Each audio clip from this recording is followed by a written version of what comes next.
Oh no. Oh wait, what? What's going on? Oh no, it's a spontaneous monkey game stream. What is this? This is unusual. Do we even remember how it feels? Let's try it out. We're figuring it out. Now here we are. We're live. That's positive. Let me share the link with a few people. Selected individuals. The elite. Alright. People are sharing Dr. Stephen Greer images over on our Discord. Der Beinmann. Good to see you. Shit. This is traumatizing material. Der Beinmann, good to see you. How are you today? I hope you're well, my friend. We're playing some video games, okay? We're hanging out. It's casual. It's monkey and chill, basically. And the occasional traumatizing image. I just won't have to post this so people know this is happening. So it's not just you and me. That'd be slightly awkward, right? Like a birthday party and then nobody, just one person comes. Let me write this quickly.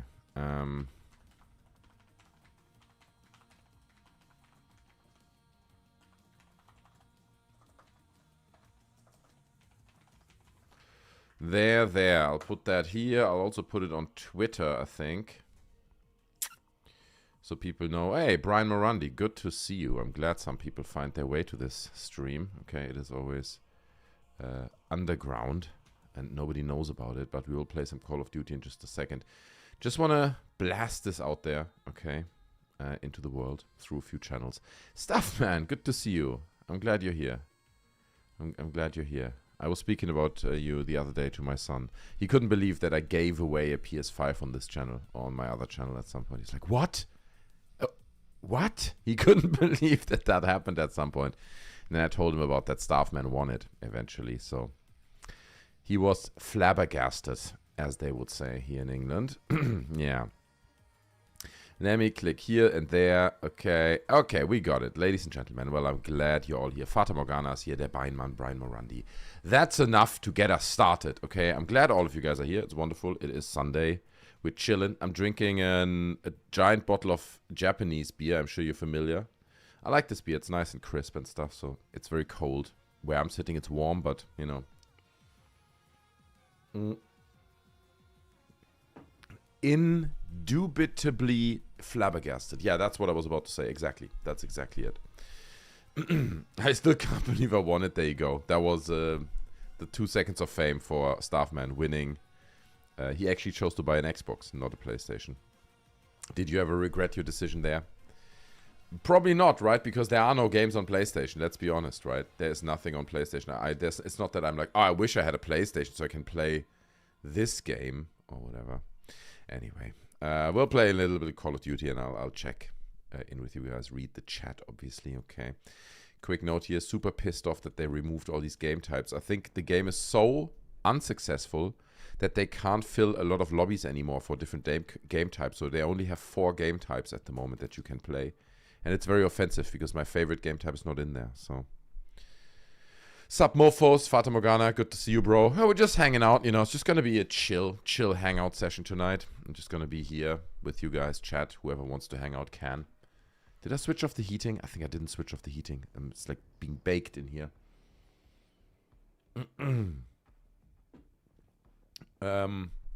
I don't honestly, lol, although there are a few games I'd like to play. I'm solely in the Microsoft ecosystem. What's your thoughts on the Steam Deck and pricing? I'll talk about that in a second. That's a good one. I have to switch off the heating, dude. I'm baking in here. It's insane.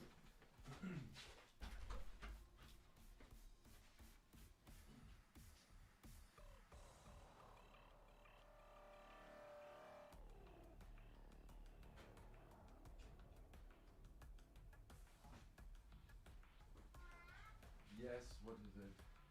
Good night. Have a good sleep.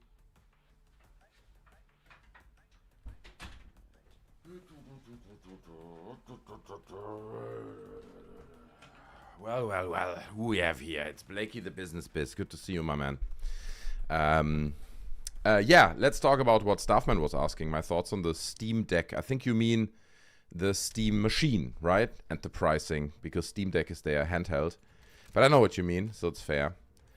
We got some news today about that, actually, just a few hours ago. I don't know if you guys saw this, but it seems like that Valve has said that they are not gonna swallow any cost on the pricing of the Steam machine, which means it will be roughly priced at the cost of the hardware. if you would buy an equivalent PC, right? Maybe slightly under because they get slightly cheaper parts, but overall that's what we're expecting. And that sits between, let's say, $700 and $900. $700 at the absolute lowest. That would be a steal based on their comments there. Oh, shit. And highest around 900, maybe like just under 1,000, basically. Do you know what I mean? So that's what I think it's going to be. I initially thought it's going to be much cheaper. I thought that Steam or Valve would be swallowing some of those costs, and that they would kind of do the same like they did with the Steam Deck, and they just put it on the market for like $349. You know, it's like, what? It's only $349 for a handheld. So pretty good, but it looks like they're not doing it this time. It is just a rumor in terms of the pricing, but that's what we heard. There's also the possibility that maybe they're just trying to set expectations high, so everyone's like, oh, it's gonna be $700, $800, $900, and then they come out and it's $599, and everyone's like, whoa, and they just sold even more consoles, right? Because everyone thinks it's such a good deal. So difficult. I have made the decision to sell my Xbox and main PlayStation. There's nothing on Xbox that makes me want to stay. Ooh, that's hard. Harsh words here from Blakey. Selling the Xbox, I mean, that's crazy. That's like, just keep it then, you know. Why would you sell it? Shit, I'm not playing very well. I need to warm up a little bit, okay? You guys have to bear with me. Also, I need to string sentences together that somewhat make sense while I play and drink beer at the same time. So it's multitasking. It's not easy. I do what I can, all right? It is like back in the days. We have Staffman here. We have Blakey here, right? This is like before the channel had any viewers. What's up with this guy? Puke, puke. He's coming in with his little, whatever he did there, assault rifle. Or sniper bolt rifle thing. Let's try to get their C point here. Let's go. Okay, we got the skewer. Got a UAV ready.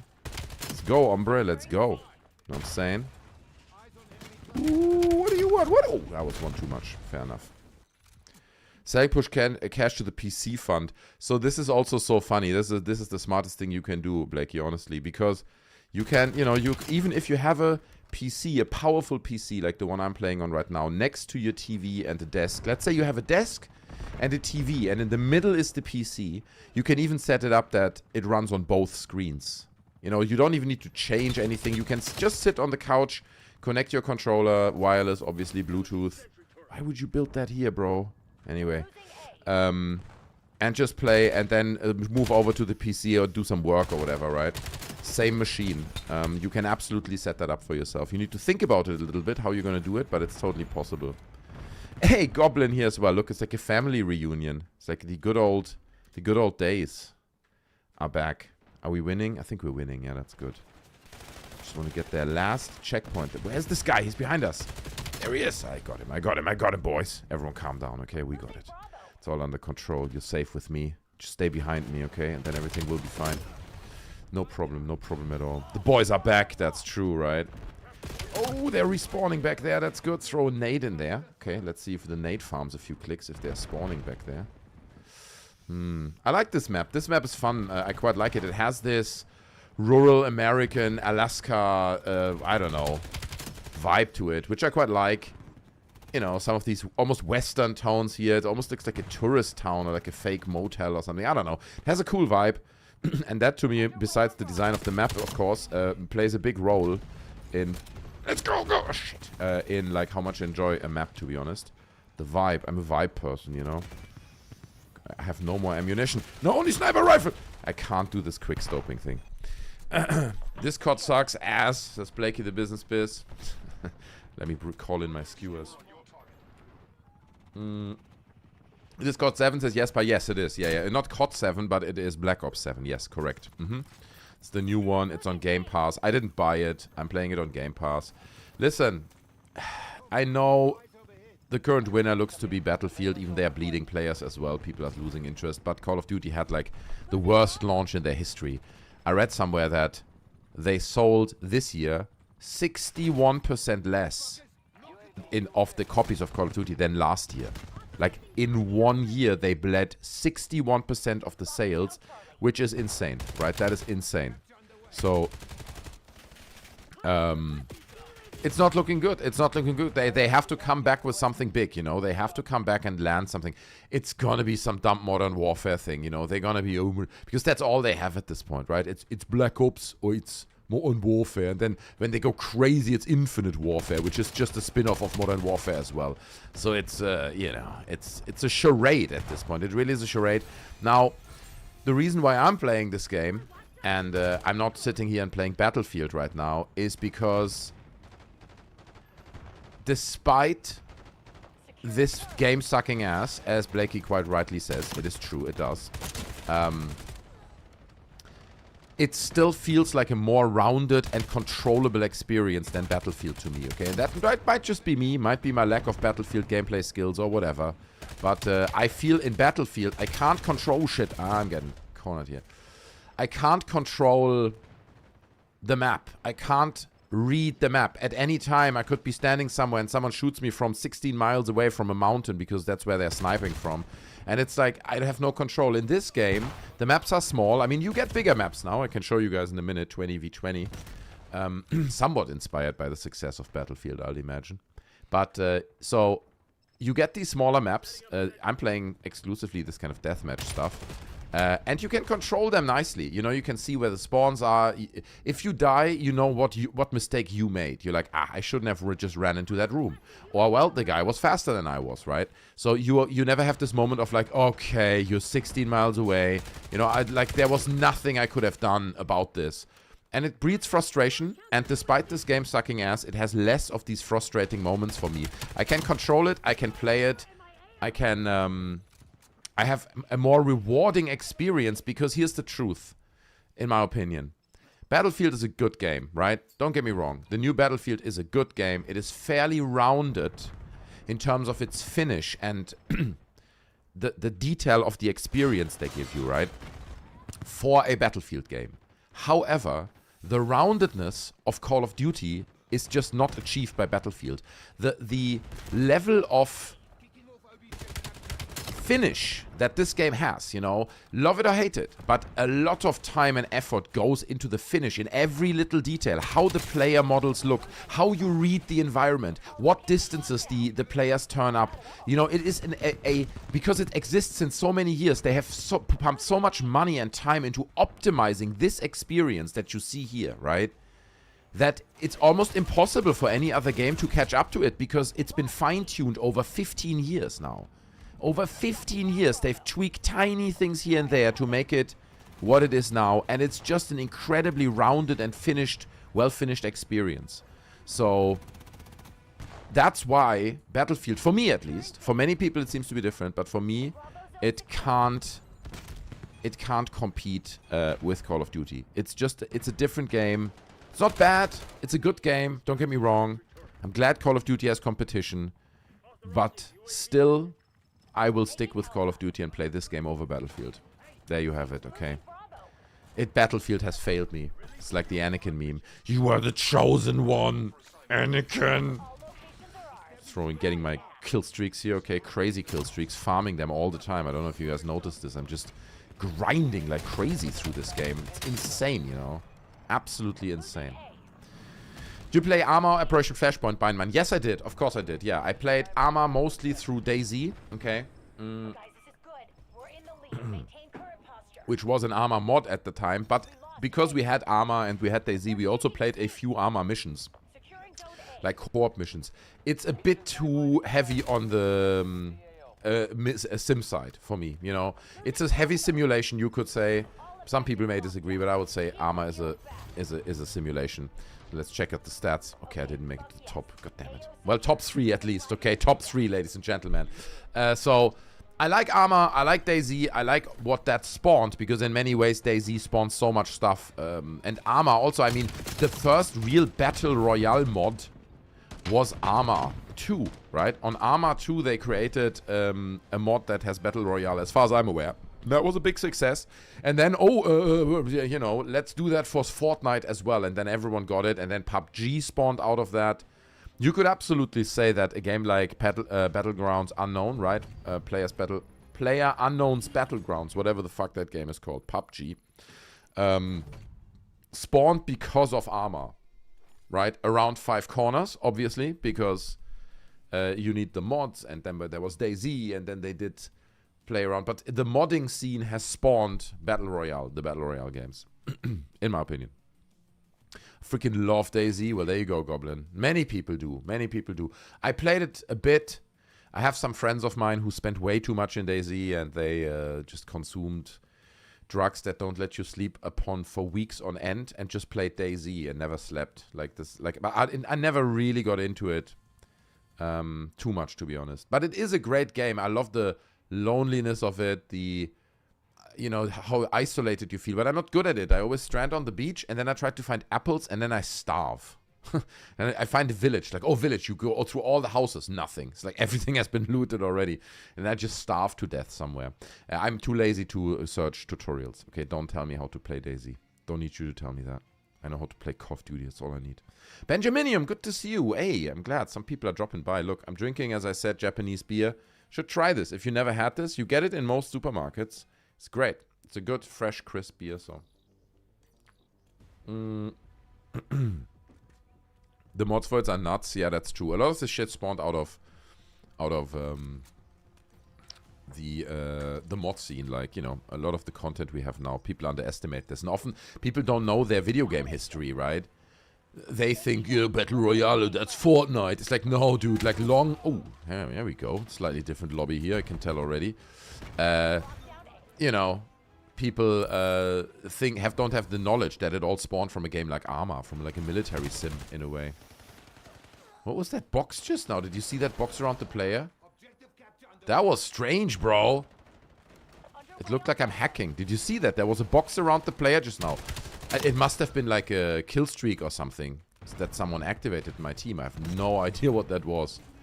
I mean, I am extremely good. I get that, right? But not that good. Not hacking level. Good, let's go. Oh, shit.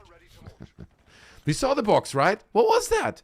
Well, I'm sure if it is a kill streak or something, then it will reoccur. Like, it will reoccur in this map, in this round at some point. I've never seen it. In the time I play this game now, which is probably 15 hours, 10, 15, 20, something like that. I played it. Never seen that box anywhere. Trust me, bro. Trust me. Come on, man. I'm not hacking. Who the hell do you think I am? I think I'm hacking in Call of Duty. Like, that's the lowest you can sink, bro. Holy shit. Hacking additional body armor. This, by the way, also kind of cool map. The narrative, I like it. It's a shipyard, and they're building a aircraft carrier. Look at this monster. See what I mean? That's pretty cool. Got the big robotic arms there. And the cool thing is it's like in tunnels. So, oh, no, that was bad. That was bad. Wrong gun. Ah, I was doomed.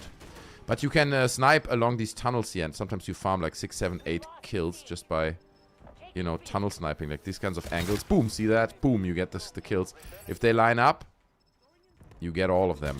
Did you see it? There was it again. There it is. What is this? What is this? Why do I have this? Why is this there? I'm genuinely confused, bro. I am so confused by this right now. Can someone please tell me that this is in the game? Is it like a hacker lobby or some shit?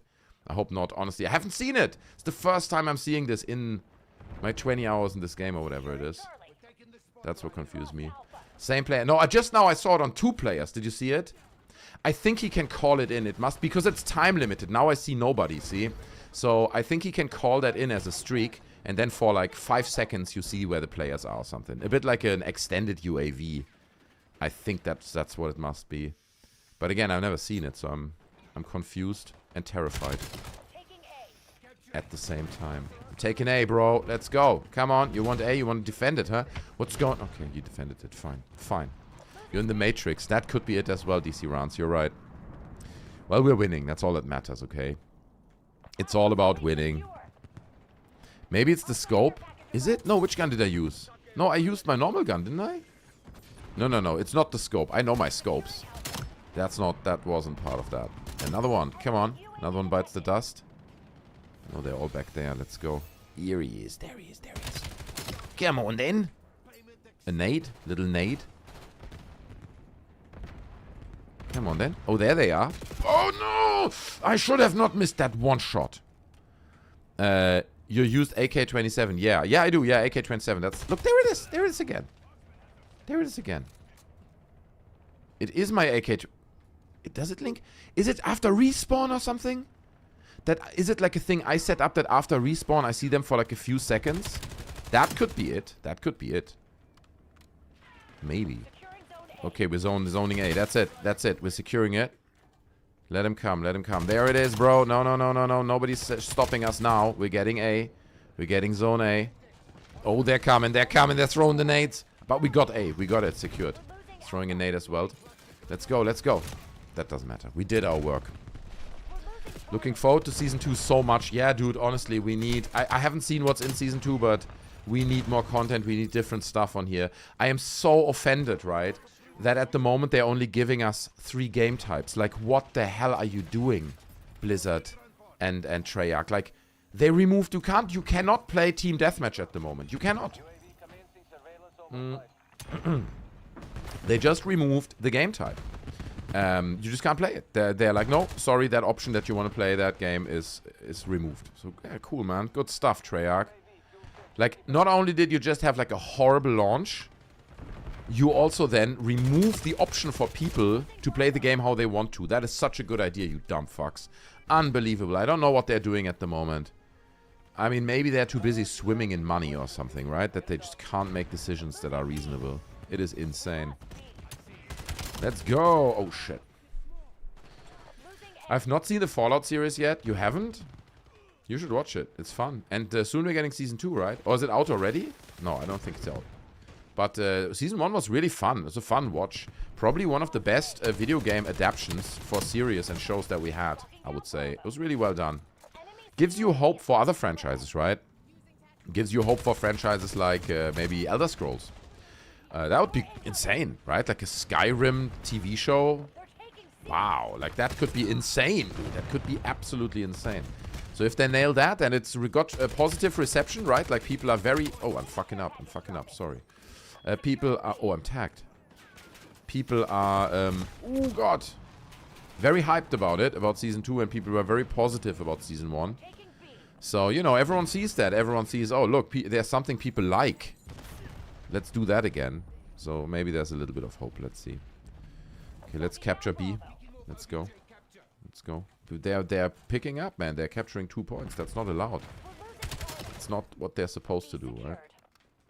Oh, there's another one. There's another one. Let's go. Let's go, hombre. Yeah. You don't play the game like that. You don't play the game like that. You know how you play it? Not like that.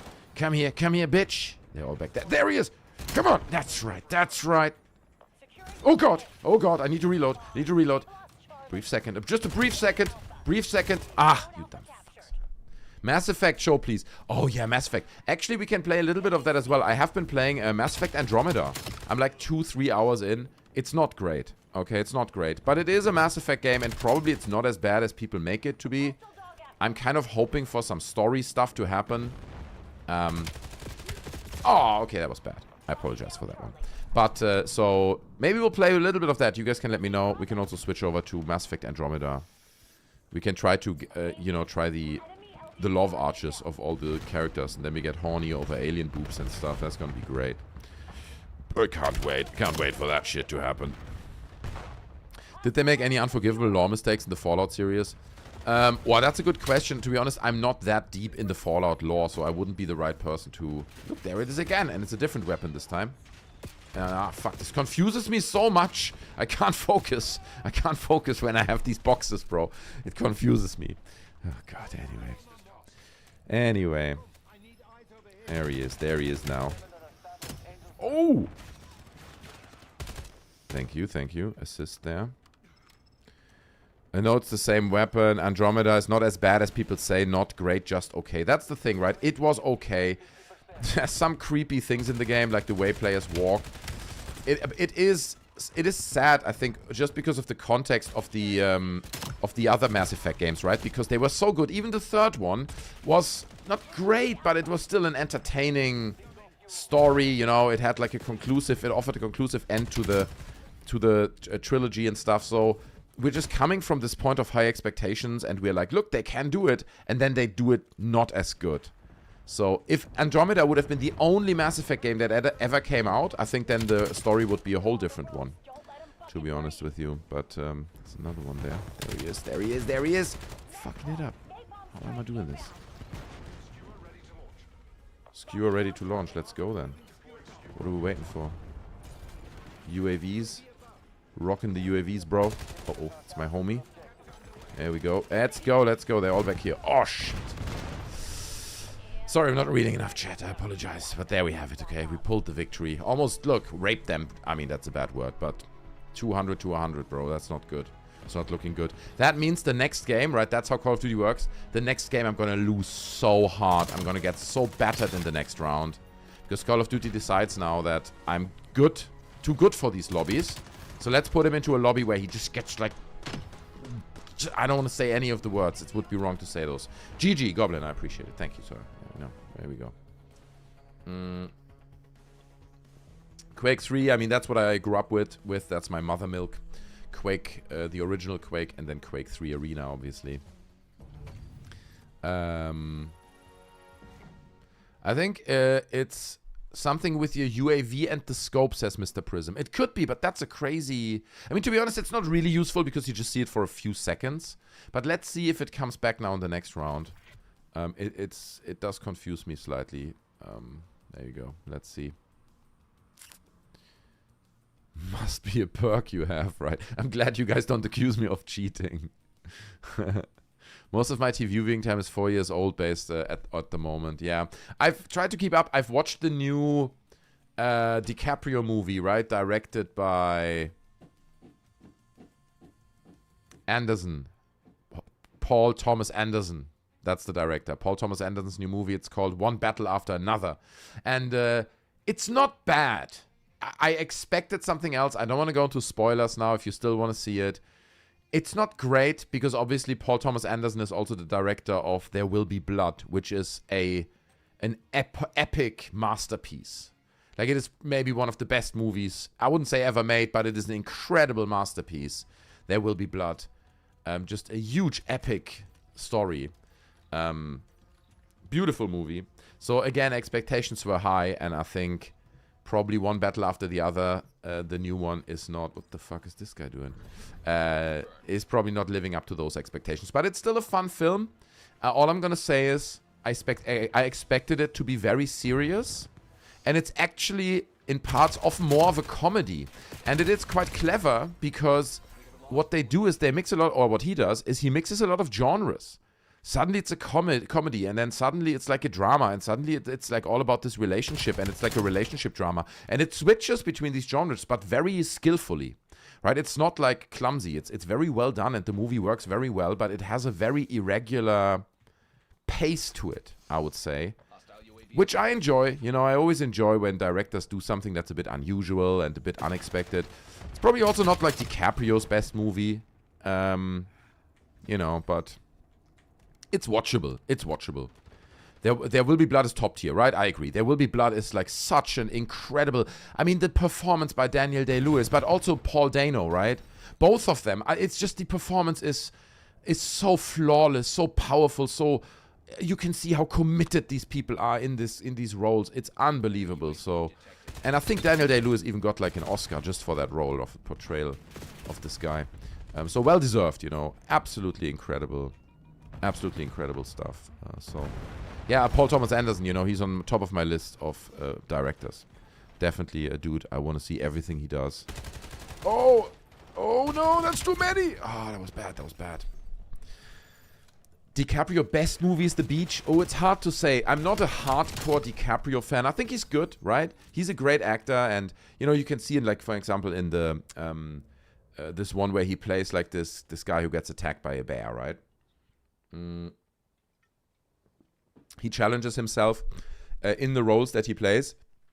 I mean, I still remember when DiCaprio played in movies like Gilbert Grape, right, where he was very young and he played a disabled kid, which is insane. You're like 15 or something, and you play a disabled child in a Hollywood movie, right? So it goes all the way back. Thank you so much, Goblin. Dude, huge. I really appreciate it. Thank you with the two. This map reminds me of another COD game. Yes. So this is one of the big complaints people have about this one, called Black Ops 7, that it's like a massive amount of recycled maps. You have so many maps we already know that we're familiar with. This one, what is it called? Raid, I think. You know, I played it to death already in Call of Duty 2 or whenever it came out. So, you know, I hate this too. I don't necessarily hate the remakes of the maps, but I want new maps. I want fresh stuff. So always when you can vote for what's coming up next in terms of maps, I vote for the new maps, even they're maybe not as good. Because Raid is a good map. This is a good map. But, you know. Oh, no. Oh, so close. So close. Come on. Ah, from behind. From behind. God damn it. So, yeah. It is lots of recycled maps. I can see the hate that people have for this game. I get it. But, you know, come on, man. We're just playing a video game here. Everyone's got to chill the bass down. You know, I'm happy that I don't have to play more Black Ops 6. That was also a garbage game. The last few iterations of Call of Duty were just lackluster. I hope they're working on something good and big in the background. I really hope so, man. Recycled garbage. I mean, they call it's remastered or whatever, right? But it is recycled garbage, yes. It is all maps. I think there's like 5, 6, 7 maps in this game that we already had in the previous games.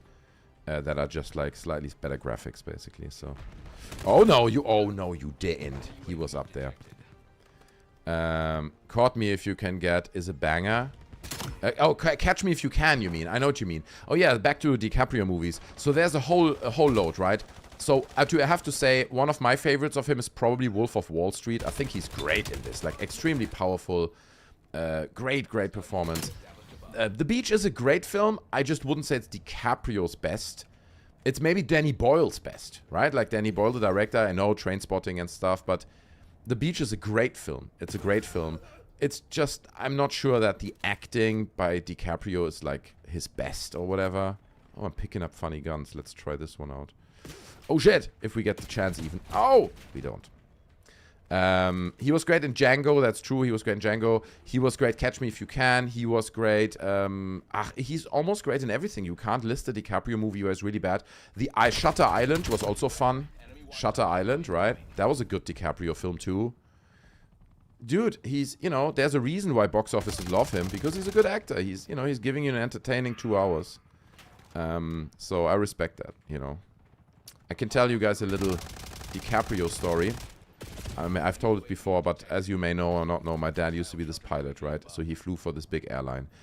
So back in the days before September 11th happened, it was possible for guests in the plane to say, hey, I would like to go into the cockpit during the flight and just say hello to the pilot, right? That was possible. So that happened, and this elderly lady wanted to say hello, and my dad was the pilot. So she comes in and she says, oh, you're the pilot. And so, okay, so my dad, you know, shows her stuff as you would do with people. And she's like, you know, I'm just on my way back from Los Angeles because I attended the premiere of the new movie of my grandson, Leonardo DiCaprio. That's what she said. And it is true, his grandma and Leonardo DiCaprio have a very close relationship. He flies her out to premieres, he visits her, I think she lives somewhere in Germany and stuff. So they have this close relationship, it is true. Or used to, at least. I don't know if she's still alive, it's many years ago. And my father's reply was like, who's Leonardo DiCaprio? He didn't know. He didn't know. God bless him. But that's fine. She wasn't upset or anything. But that's the story. And yeah, later he found out who he was. Now he knows.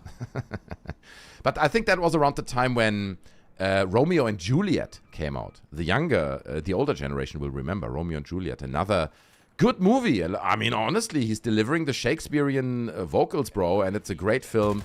So highly respect him for that as well. Ah! Fuck. See, I'm getting rammed here. See that? That's it, man. You get 2 good rounds and then you just get R-worded. Anyway. So yeah, that's the thing. But yeah, like Romeo and Juliet, great. Also Titanic. I mean, Titanic is probably not like an acting masterpiece. I get it, but it's still a good movie. I wouldn't list it in the top 5 DiCaprio movies or whatever. Look, Gilbert is here. That's good. To see Gilbert when we talk about movies, right? Sorry, we haven't still. Bullets being shot in the background. Slow motion recaps. Okay. Cheers, Gilbert. Good to see you. Cowcrapper's here as well.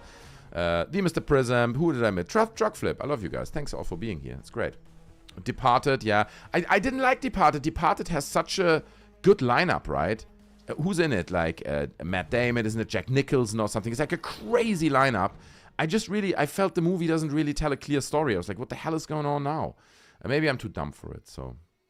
OG Black Ops is your favorite? Okay, I mean, you should go back and play it. That's what I always say, because people often say, best Call of Duty is original Modern Warfare 2. Go back and play it now, and then we talk again. The game has come a long way since then. It is better now. My favorite Call of Duty is probably Modern Warfare 2019. Personally. Cheers. Okay, Beach is the best movie that DiCaprio is in. I'll agree there. The Beach is just such a great premise and film. That's true. I love The Beach as well. It has such a beautiful message, right? It's a message about humans always trying to achieve something that's not feasible. Like, we always run for this thing. It's not even about the island. It's not even, in my opinion, about someone looking for this paradise place and that gets ruined. There's a bigger message there, right? It is, in my opinion, about humans always striving for this state of happiness. I need to reach happiness, right? I need to live happy. It's like, no, actually, that's not how it works. There's always a bitter side taste to everything we do. Everything, humans will always struggle. There will always be struggles. You'll never reach, I mean, some monks are like, they claim to have reached some kind of consciousness that is equivalent to happiness or whatever.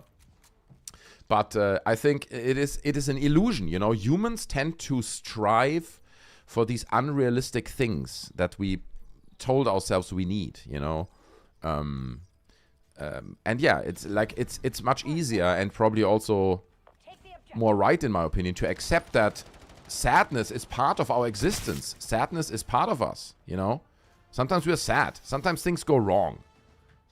Like, it is part of being a human, right? We don't need to rest in everlasting happiness of all time. It's bizarre. Anyway, that's what I think The Beach is about. So I really like... Oh, that would have been a beautiful double kill right there. Departed is a derivate and disjointed. It's a cliche film. So I haven't watched it in 10 years, So I would need to watch it again before I really commented it. But that's just what I remember of it. So... Yeah, I wouldn't call Departed DiCaprio's best movie or something, but that's also, it's like a Scorsese film or something, right? It's Departed not, it's like a big director. Don't let me lie here. Hey, John Doe, good to see you. We're hanging out, it's chill and monkey. Okay, I'm playing video games. Maybe we'll play some Mass Effect Andromeda in a minute, and at the moment I'm just grinding some Call of Duty. Oh god, no, wrong weapon. I just switched to my sniper rifle. Because I wanted to sniper like that. Boom! See that? Let's go, hombre. Next one. There. Boom! Let's go. That's right. Lining them up. Line them up. Oh. He's right next to me. He's next to me. Shit. Hey, Celtic Queen. Hi, Mark in chat. Good to see you. I'm glad you're here, Celtic Queen. I hope you're having a wonderful Sunday evening, afternoon, wherever you may be in this world. If you're Celtic, you're probably in Ireland. Celtic Queen in Ireland. Is that where you are? So it's also close to late evening, I would say. Yes, Pa. Fun is also a highly cultural thing. So that's the thing, right? And I'm not sitting here telling you guys, oh, look, I am so free of wanting fun. And but we have been educating ourselves to be like these victims of our own pleasures all the time, right? We always want to have pleasure. We always want to be happy. We always want to have beautiful holidays, and every day has to be nice. It's like, just not how the world works, bro. It's just, we're not programmed like that. Humans are not like that. Accept the dark sides of humanity and you will be much happier. And obviously all that is amplified by, whatever, Instagram or wherever we see other people having perfect lives, windows into their existences. So, it's everyone's got to do their own thing, but I think too many people fall into this trap that they feel everything always has to be fun and we constantly have to be pleasured and everything has to be entertaining. It's just chill down, dude. Sometimes life's good, sometimes it's not, and gotta get through it. Just accept it for what it is, bruh, and play Call of Duty. That's what I always say. I am in Ireland. Damn, you see, god damn it. I knew it. I totally read that just from your name, and that also illustrates my incredible geographic wisdom and knowledge, right? Monkey knows. That's what people are like. Monkey, how do you know so much? People say this too much to me all the time.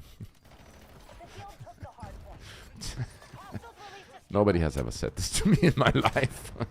Nobody, not a single person. So, yeah, so there's that. Gotta keep it real. Gotta keep it real. Anyway.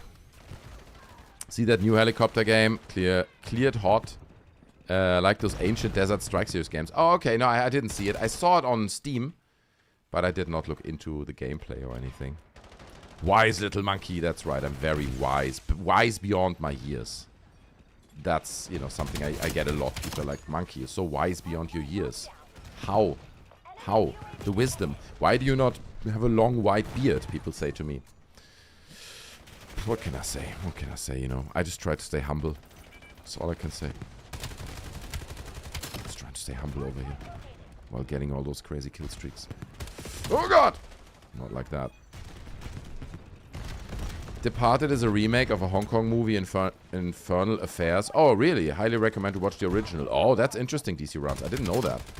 That is interesting. Caprio is amazing, and what's eating Gilbert Grape? Hey, I mentioned this in the beginning. I think you probably weren't here. That was my first comment when we started talking about DiCaprio, that you have to see that he was early on already in movies like Gilbert Grape, right? Where he's, what? How old was he? 15 and playing like a disabled child. It's crazy. It is crazy. And he did a great job, so... Yeah, man, you gotta respect him. To be honest with you, I don't know. I think DiCaprio, when you meet him personally, he's probably somewhat of a narcissist. And that is... It makes sense, right? Because, dude, it's one of these people who have been sheltered in their little celebrity bubble for their whole life. Right? Like, DiCaprio doesn't go anywhere that's not in his celebrity bubble. Ever. Since he played Gilbert Grape, and even before that, maybe. So... You know, that does things to you. That keeps you in a place. And I'm not making excuses, but it's understandable why people end up that broken. I don't want to say broken. I'm not. That's a very bad thing to say. He's not broken at all.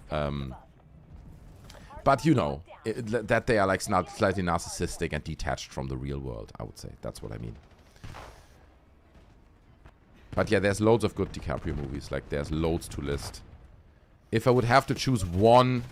I think for me it would be Wolf of Wall Street. For him. Not that it's maybe the best movie he starred in, but his performance in Wolf of Wall Street, man, that was gripping, dude. That gripped me so by the balls. Incredible. The fanaticism, the complete ignorance to everything around him. You know, there were so many layers to that performance. I really enjoyed it. He doesn't go anywhere that has women over the age of 26. That's true. We know that. Oh, shit. I fell for his hologram like an idiot. Exactly, yeah. And if they turn 27, it's time for a new one. You gotta be replaced. Honestly, this is something I cannot understand. I cannot understand this. I am 43 years myself. A 25-year-old woman is nice when you look at her in the centerfold of a Playboy or something. Sure, you know, of course, young women are attractive. Nobody says they're not.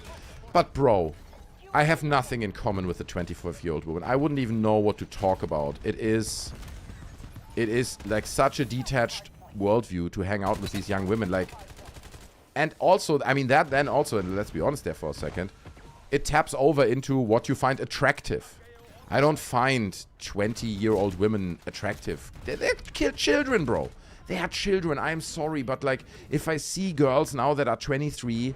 or something, I see that like a child. That is like a... I know it's on paper not a child. I get it, it's an adult. I understand. But in my eyes, I'm looking at a child. That's how it feels.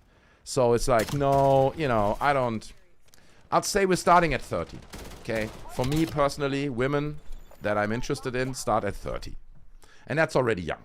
That's already young. Okay? We're preferring 35 here. That's me personally. I just turned 44. This, you see, truck flip. So we're almost same generation. I'm 43. Born 82, so you must be born 81. So we are probably in the same boat over here, bro. We can feel our bodies falling apart. We can feel our reflexes getting slower. The eyesight decreasing, bro. Everything's getting just to shit. I'm joking. It's all good. It's all good. You gotta be happy with what you have, you know. And right now, we're good. I hope at least. I am good.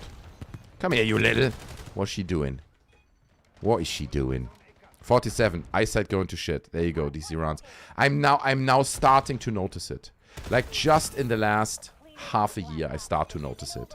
Sometimes I'm like, you know, distance. Things in the far distance are not as clear anymore as they used to be. And I can tell the difference. And I never had this in my life. You know, my eyesight was always great. I never needed glasses, anything. So it looks like Monkey may wear some glasses soon, okay. But I'm gonna make sure I'm gonna look very kawaii. Gotta look very cute. I'm gonna try to look like a cute anime girl with glasses. That's my idea, so... You know, I'm gonna do all kinds of poses and get rosy cheeks and stuff. It's gonna be great. It's gonna be great. Don't even hesitate. Get some reading glasses. No, reading is still fine. Like, this stupid hologram gets me every time. Reading glasses, I don't think I need. I need, like, long-distance stuff. At some point. At the moment, it's still fine. Like, my eyesight is still very well. I can see everything far away, but I can just feel there's, like, a 3% decrease. A noticeable 3% decrease. And I'm like, fuck. I thought I was invisible. Invincible is the word, not invisible. Uh-oh. Let's go, let's go, let's go! Come on, we gotta get the higher kill streak. I have another kill streak. That's like 10 kills or whatever. If you don't die for 10 kills. Let's go! It just pulverizes me, this thing. God damn it! Oh, ask Ashton where he got his, his glasses. Yeah, I might do that. Alright, let's call in the UAV. Let's call in the skewer as well. They just skewered me, so I'm calling in one as well. We're shooting a skewer in their face too. Boom, there you go. See? We pulverized someone on their end too. It's like one pulverization versus another one.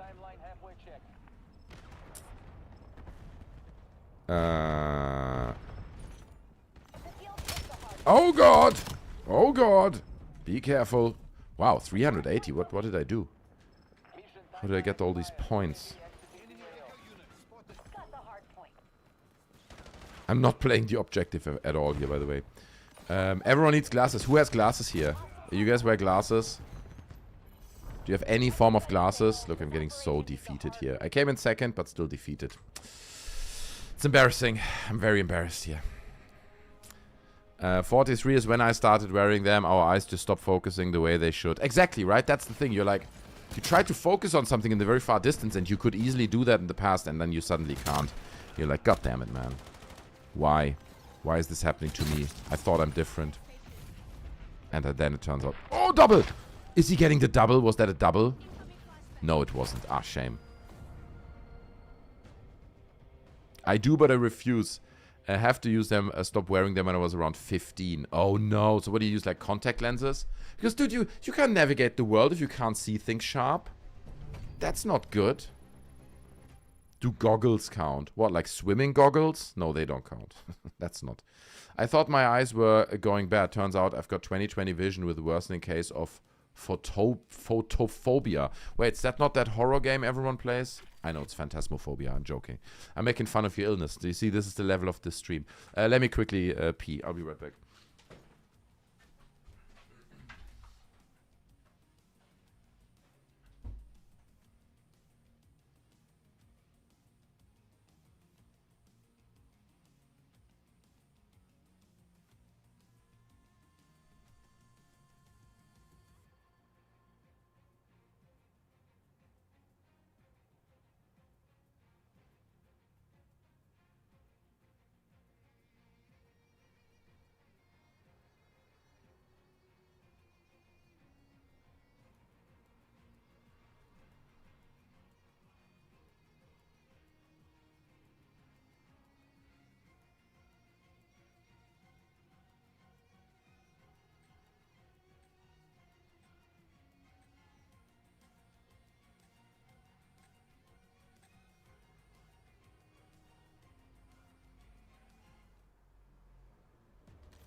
Oh, yes. Oh, baby. We're back. We're back. We're back. Just in time. Okay, no problem. Nothing was missed. We're still here. Let's go. So I've got a pair of glasses without a prescription. They are non-corrective tinted glasses. Most expensive sunglasses I've ever paid for. God damn it. I've got my Dr. Stephen Greer costume glasses here that I purchased off... that I purchased off... Amazon. They are some kind of blue tainted or something, so they reduce blue light or something allegedly. I don't know what they do. But there you get an idea. This is how I look with glasses. Like an idiot. I would need to find some glasses that actually look not completely stupid. I'll figure it out. I'll figure it out. I'll wait, as men do. You wait until it's absolutely impossible to ignore it any longer. And then you consider maybe to get glasses. Unfortunately, that's how we do it. We're just men. We're just innocent men. You know, what can I say? Mr. Producer says, my right eye is fine. My left eye is only a little bit bad. So you see that I don't even know. Is it both my eyes? I need to figure this out. Probably I should do a sight test. I should do a seeing test first to get an idea. Let's go, let's go. They're all coming. They're all coming. Oh, a nade! Nade! Okay. I think I killed 1 or 2 of them at least. Boom! Ah, oh, come on. That first one was a hit, okay? It was a hit. And you guys saw it. Everyone saw it. They look good on you, Monkey. I appreciate that, Celtic Queen. Look, I'm becoming more like seasoned Monkey. You know, like the Professor Monkey version. With glasses and soon gray hair. You guys have no idea how gray my hair is, dude. It's just, I'm blessed that I have blonde hair, or like kind of brownish blonde hair. So the gray hair kind of blends in with it. You know what I mean? It just... for some reason you don't see it, but then every time... Oh shit, he's in there. That little bitch. Hiding in that little cabin. Come here, you. Where's he at? Oh, someone else killed him, I think. Oh, god damn it. Little bit of gray looks good. Yeah, to be honest, it's gonna happen. It's inevitable. I'm not gonna color my hair, I don't think. Maybe I'll do it once to try it out. I could color it blue or something. But, yeah, it's already turning gray. When I'm at the barber and he cuts, like, big chunks of my hair and it falls on the black barber robe, then you see the gray hair. Holy shit. It's like a third of my hair is gray already, basically. A quarter. Not a third, is maybe exaggerated, but a quarter. That's great. Yeah, that's good. I want to see this. That's a little turret. So someone jumps on here, he gets turreted in his face while he jumps from here to there. I want to see that. Come on, over. Up here. You idiots. Come on. Yeah, you got hit. Come back. Take a look what that was. Just take a look. You could maybe get a kill. He's not coming back. Oh, damn it. Let's plant this thing here. It's quite cool. This shoots out drones, see? And they... Oh, and I'm fucking it up anyway. But it's a good tool. It gets you... The turret drone thing is actually fun. It's nice. They do this here anyway. Also the skewer, right? Little Call of Duty insider knowledge here. I'm sorry. It is a video game stream after all. They used to do the kill streaks where you get the missile from above, whatever it's called, right? Like you control the missile and you fly into the map like and get a kill or two. But they automated that now. Now you don't do this anymore yourself. You just press the thing, the skewer flies in from above, finds an enemy, kills it. That's it. Same with the drones, right? You don't get, I don't know, that you control the drones or something. It's just you press the button, a bunch of drones fly out and they get a kill or they don't. But it runs in the background. They've sourced out quite a few of these kill streaks that you previously had to manually. Then you go in the corner, you hide, and now you control the missile from above for 10 seconds. They removed this, and I'm not against this. I think this is good. I don't want to do the dumb kill streaks all the time. Like, just, you know, just automate them. So I press a button, and then the skewer missile finds its own target, and that's it. You know, I don't need to sit there and control the rocket or whatever. Predator missile. Yeah, that's it. It was called, at least in some of the games, Predator missile, and it probably has a different name in other games of the Call of Duty franchise, but whatever. Yeah, that one. That's the one. Get to the chopper. But there's actually no chopper right now. I really like doing the kill streaks, to be honest. This makes it a bit more fair for the enemies. What? Because you're failing at the kill streaks. Is that what you're saying? Sorry, by the way, I made fun of Goblin's illness earlier. I think it's an illness, right? What you said. I didn't mean to do this. This is very disrespectful. And I'm an asshole. I apologize. Goblin says, anyway, good night, anyone. Preschool run tomorrow, and I'm shattered. Oh, okay. All right, fair. I hope Goblin still heard my apology and is not all upset now that I said that. It's not fun. It's not fun to have problems with your eyesight. So I hope it gets better or whatever. I don't know. I don't even know what that is that she has. So, no. Okay. Phew. Goblin's still here. I'm glad. I haven't ruined my complete reputation with Goblin. Okay. Not what I was planning for tonight. There's one. Want to see it? Oh, no, I thought he's there. There he is. Boom! Double! Double! That's right, bro. Come on, then. Triple! There we go. Quadruple! Exactly right. And the skewer missile. Let's go. We're fucking them up, man. They're not even coming out of that corner anymore. That's what's up. That's right. There's the skewer kill. God, they're so helpless. They're so helpless, dude. It's getting like... I feel ashamed. I feel ashamed that I'm doing this to people. You know, how can a monkey be so good in Call of Duty? That's what people say to me. Oh, shit. I'm all good? Okay, I'm glad to hear this. Alright, good night, Goblin. Take care of yourself. Okay, I hope the preschool run tomorrow will be fine and not too early. Cheers. By the way, everyone switch to 60 frames per second and 1080p in the bottom of the YouTube player. It gives you a superior experience, I want to say. Okay. It looks better. It looks more smooth. And I look better as well. You get more monkey detail, and who wouldn't want that? Truckflip says, I have photokeratitis from surfing and fishing. Certain light conditions make my vision go white if I don't have on eye protection. That, and I have ice blue eyes. Oh, wow. Okay, that's interesting. So my eyes are also quite light blue. I wouldn't call it ice blue. That's probably even lighter, but like quite light. It always looks creepy, man. I feel my own eyes are creepy. It's like, it's too blue. It feels weird, but there you go. Anyway, it is the eyes I have. And many people want them to be blue, right? I guess, so I shouldn't complain. It's probably a weird thing to see or think. I love monkey detail, right? You want that HD 4K monkey detail. That's what it is, bro. Everyone wants that. Oh, no. Oh, they're here, they're everywhere. No, not this time. Not so easy this time. Let's go. One by one. One by one. We're starting up here. He's gone. We go. Oh, from behind! They go from behind! We don't get full resolution anyway unless we pop out or ignore the chat. What? Oh, because it's not the full width, because the chat takes part of the screen. Is that what you mean? I guess so. But at least it's... Oh, look, victory. Yeah, we played so good. I agree. I played so good. Incredible. Maybe my little sniper thing becomes the game of the match. Let the play of the match. Let's see. Play of the match! It's me! Look at it. Check it out. Here we go. That's right. Boom! Boom! Oh my god, they're falling. Oh, next one. Boom! Oh, Jesus. They won't recover. Oh, there's a missed shot. But no problem, because the next one hits hard, bruv. Oh my god, you see? Play of the game. Well deserved. Not only is Monkey good looking, smart, and borderline intellectual, he's also very good at Call of Duty. What a man. What a man. Now you know that why 89%, 98% of my audience are women. Now you know why. Okay.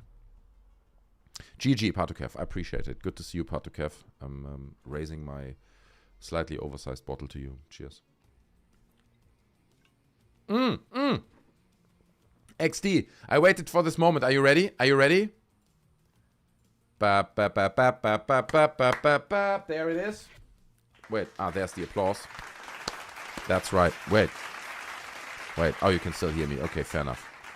Some of that logo does a thing. How do I hide this? That created a weird thing here suddenly. Hide. There we go. So there you have it. Okay. Thank you to XD. He's the person behind this, the masterful artist who crafted this beautiful Monkey Games animation. Because this is not a Sneezing Monkey stream. This is a Monkey Games stream. It's a whole different thing. Not only is there a different logo, also the background is red. That's right. It's a completely different ball game. It's like a Mandela effect. You thought, wait, the background, it was pink a second ago. No, it was red all the time. It was red the whole time. Crazy, right? How this can like trick your memory. There you go. Extreme gaming. That's right. Extreme gamer skills, bro. That's what's going on here. We'll play a little bit more, and then... Oh, not flagship again. Not again. Like this silly container ship map. Not for the third time, bro. Give me another server. Come on. Can do Nuketown. No, we're not doing Nuketown. It's just grinding. Too grindy. But there you go. So we got on full screen. Beautiful Monkey Games. Name, animation. How do I do this? It's very hard to coordinate my hands. Amazing work. XD, I appreciate it. He did both, right? He did the Monkey Games and he did the Sneezing Monkey animation. Masterful. And last time I forgot, so I put it in.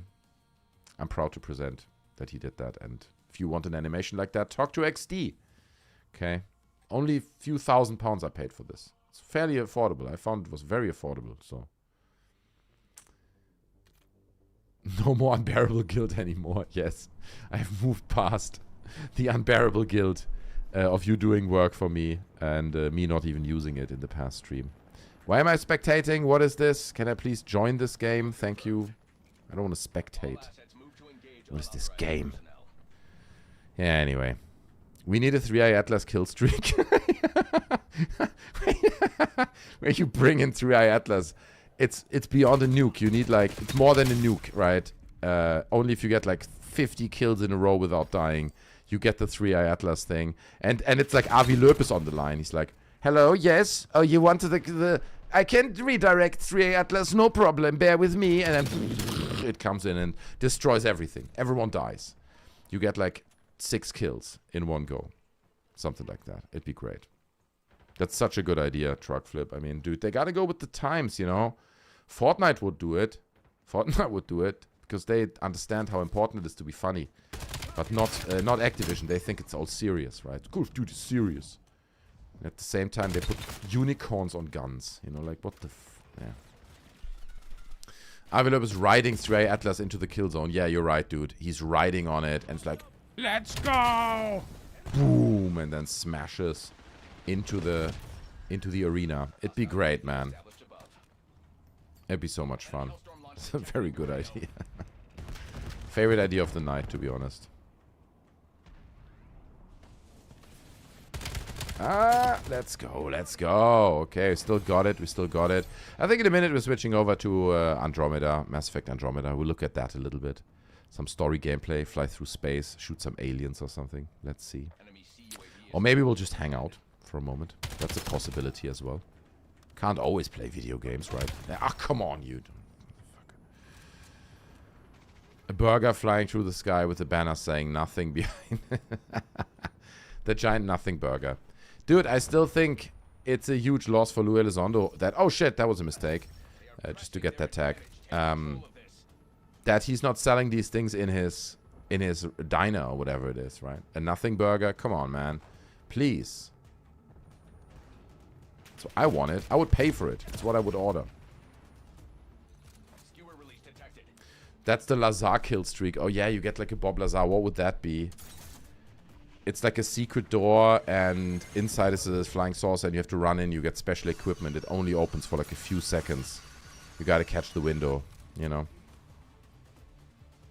I'm not playing good. We're losing. I'm not focused here, okay? This is the problem. I'm getting distracted.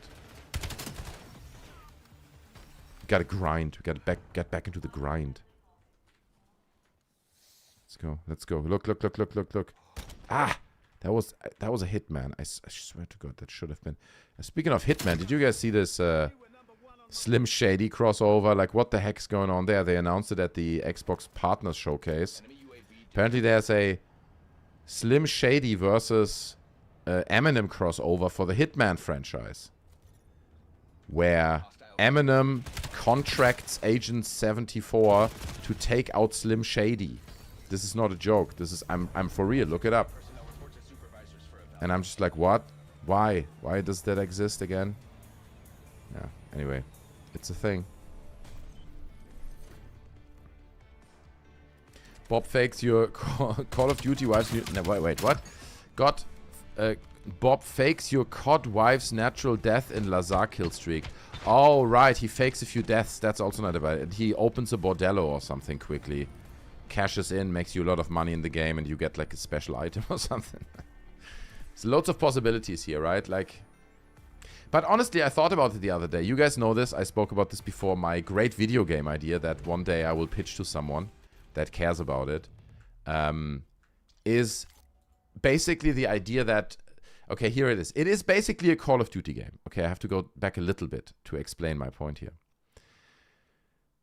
And I said this before. I'm sorry if you heard it before. So, all these mysteries around the world, like the Loch Ness Monster, Bigfoot, Area 51 and S4, the Dulce base, what's on the backside of the moon.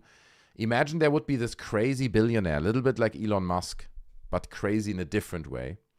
And he would hire these old military veterans that are like legends in their field, right? They are the best of the best. And they are like, okay, listen, we're going to go and we're going to uncover all these secrets with violence. Because the government will not tell us what really is in S4, but we want to know. So who stops us from going in there with absolute violence? Because the guy's a billionaire, he gives them the best equipment, and that's the game. So every mystery is one mission. So you're rushing S4, you're rushing into Area 51, you're driving through the desert on this hyper tank-like quad, right? Like, and all the bullets of the camo dudes just bouncing off like, pew, pew, pew. And you're just racing into Area 51, and you just kill everyone. Everyone has to die in order to uncover the secrets. And then you go into S4, right? And then you another mission is you're in the submarine and you're trying to uncover the Loch Ness Monster with these high-tech sensors. Another mission is you're in the woods, you're hunting Bigfoot. It's a stealth mission. Maybe you encounter some base, you have to kill a few Russian guys or whatever, but then it's all about Bigfoot, right? Then another mission, and that's the final mission, the end mission of the game, the grand finale, is you fly to the moon and you land on the backside of the moon and you uncover whether there are structures, and you do discover there are structures, and it's going to be like a big grand alien finale. Bro, you know what I'm saying? What a game. What a game. You know what I'm saying? It's pure gold. I don't know why I'm saying it here so openly, because it's an absolute winner. But yeah, I guess it's out in the wild now, so cheers.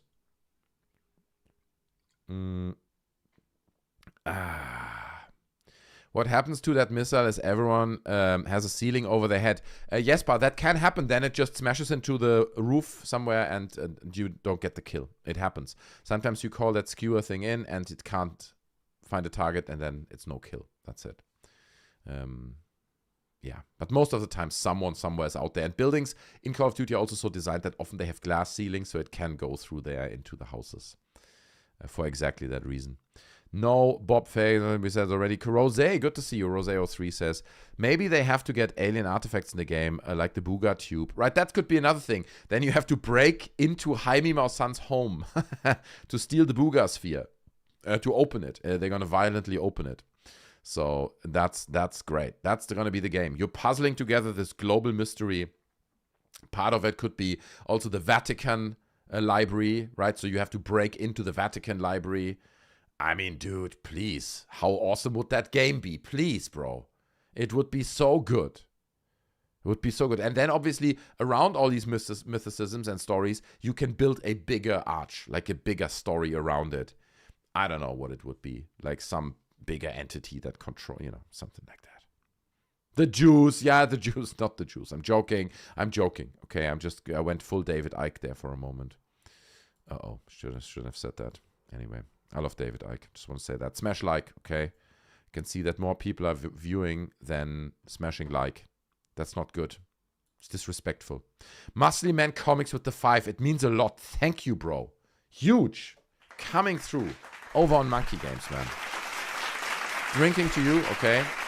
And to everyone else, but I appreciate it. Hi, Monkey. How's it going? Yeah, it's good. It's okay. I'm not working tomorrow. Or, to be honest, I can work tomorrow or on Wednesday.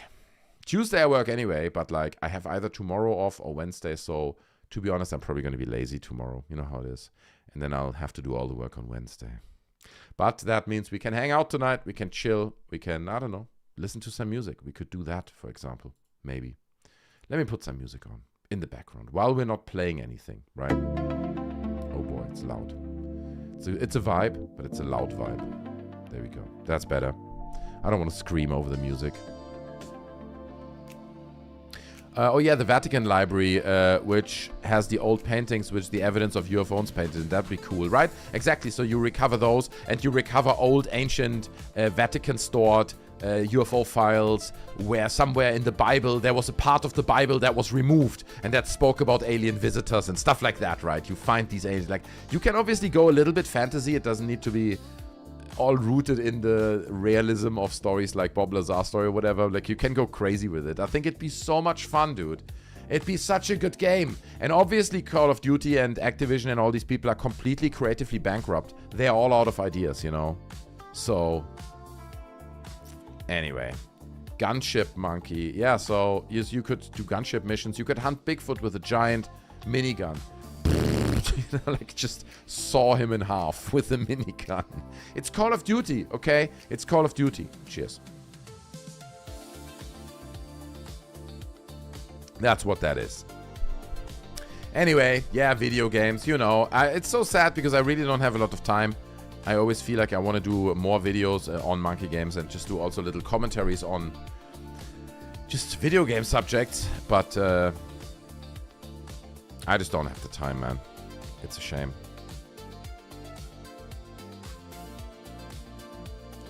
No, listen to Gunship, the band. Gunship.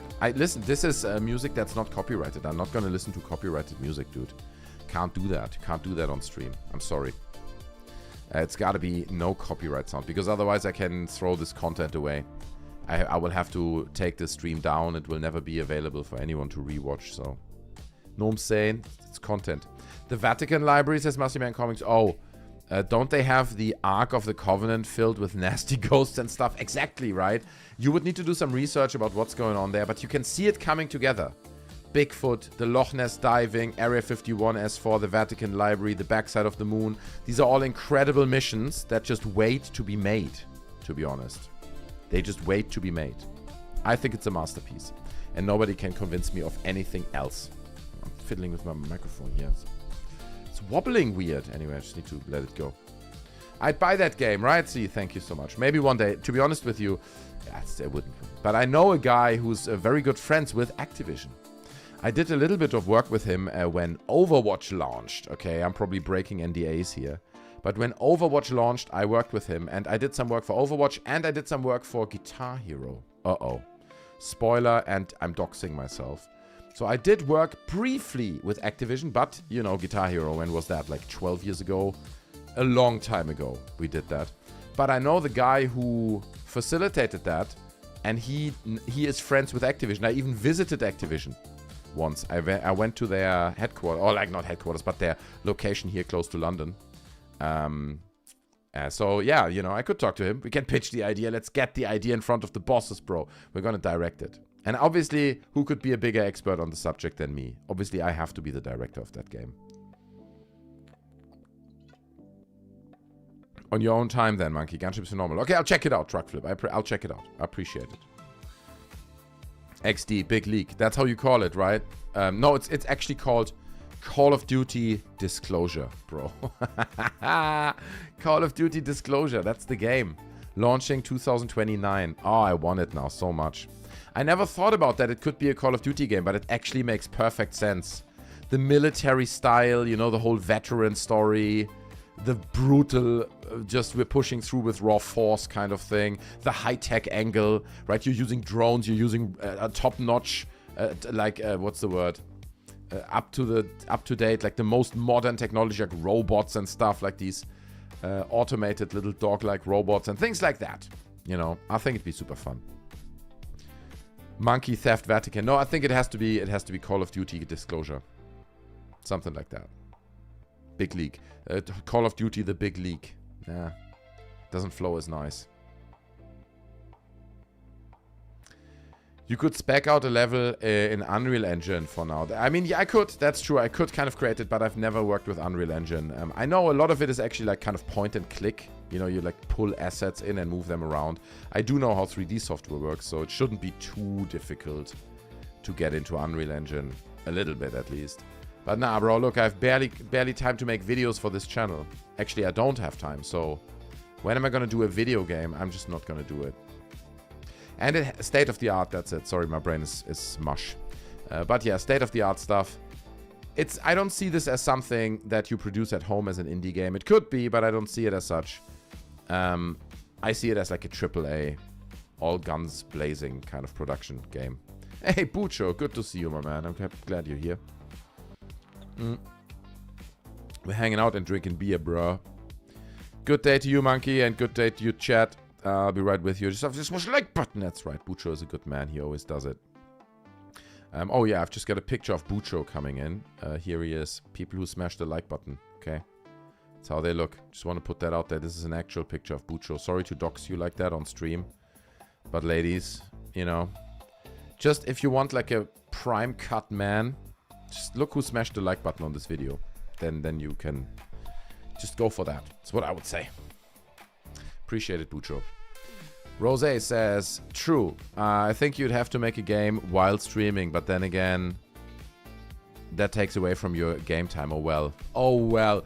No, look, I'm not a game developer. I know nothing about game development. I have played too many games in my life, so that gives me a little bit of, you know, I can kind of scope out what's feasible and what isn't and so on. But I have no idea how to even start something like this. Yeah. It'd be fun to make, though. It'd be super fun. I think it'd be fun. The question is, it's a one-off experience. You could play it as co-op, right? You could theoretically play it with 2-3 friends. But what is the replayability? What is there? If it's not a Call of Duty game, if you develop it as an indie developer, you know, you play it once, it's a 10-hour campaign, maybe 15 hours, whatever it is, and then you throw the game away. Like, it needs to be replayability. But would your game allow me to bromance or to romance Bob Lazar? You could put something like this. So the problem is obviously we can't put Bob Lazar in without his consent. And I don't think he would probably consent to this. But you could imagine a scene where you know, you're this veteran and you just done some shit and you come back to this billionaire. He's like, oh, glad you're back. I have the next thing for you. Okay, come with me. And you go into this container structure, right? And inside is like Bob Lazar and he's like tied up and they're like trying to get the truth out of him. You know, they're like, tell us what you saw. How do we get in? What was the code? You know, and they try to gather intel. And it's just like a little cut scene, like a small little scene that prepares you. That's like before you go into Area 51. They're doing the research. You know what I mean? With Bob Lazar. Little moments like that. I mean, obviously you couldn't do this. Again, you can't show here's Bob Lazar, the actual guy being tortured.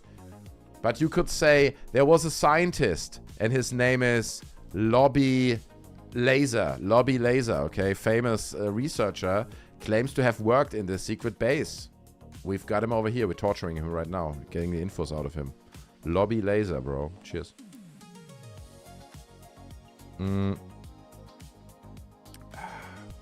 I ain't no shaven, stinking, chest-shaven metrosexual. Okay, there you go. I've offended Bucho successfully. Okay. And look, I just wanted to build your reputation with the ladies because you know most people are watching are ladies. You know, and I'm not gonna lie, and this is not a lie, okay? This is not a lie.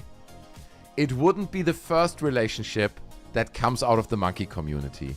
That's right. No, I'm not gonna say who, I'm not gonna drop any names here. And I'm not making this up. Relationships have come out of the monkey Discord community. People are right now in love and together. Because of me.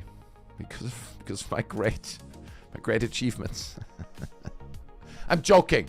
Calm down, Jesus Christ. Lob Bazaar. Yeah, that's not bad, truck flip.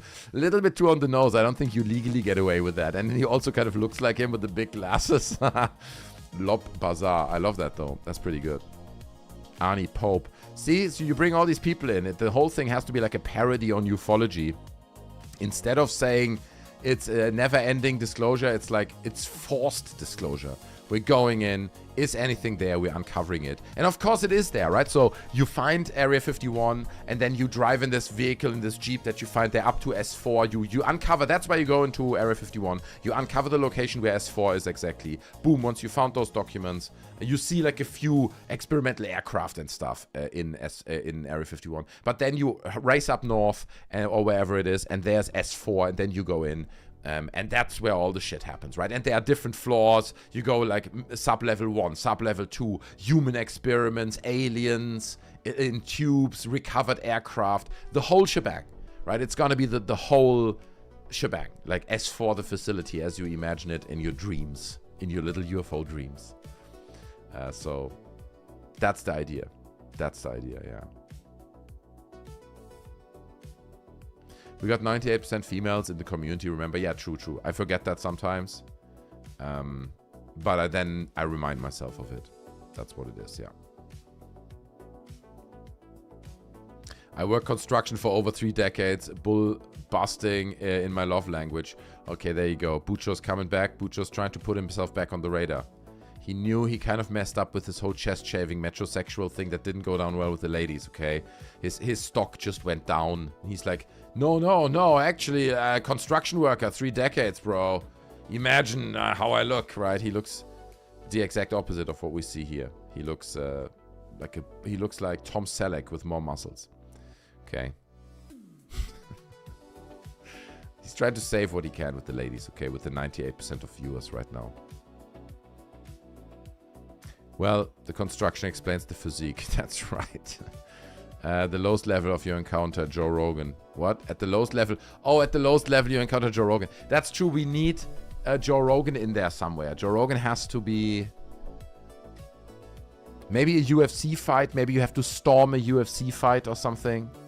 And you have to capture Joe Rogan and some UFC fighter or something. Bring them out to get in. But Joe Rogan, he doesn't have any important intel. I don't see how he could be part of this.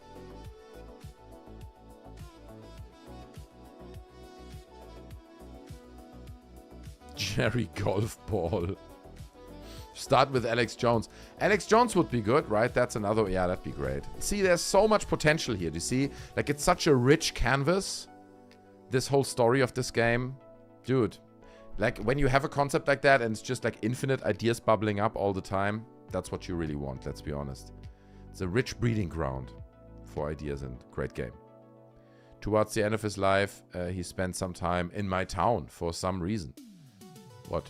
Alex Jones? Is Alex Jones dead? I'm joking. I get the joke. I get it. Okay, we're not making fun of death. I would never do such a thing. That's very disrespectful, you know. It's a negative thing. I don't do that. Cheers, ladies and gentlemen. My beer's almost finished, so I'm going to have to get another one. I didn't plan on it, but here we are now. I guess it's Sunday, right?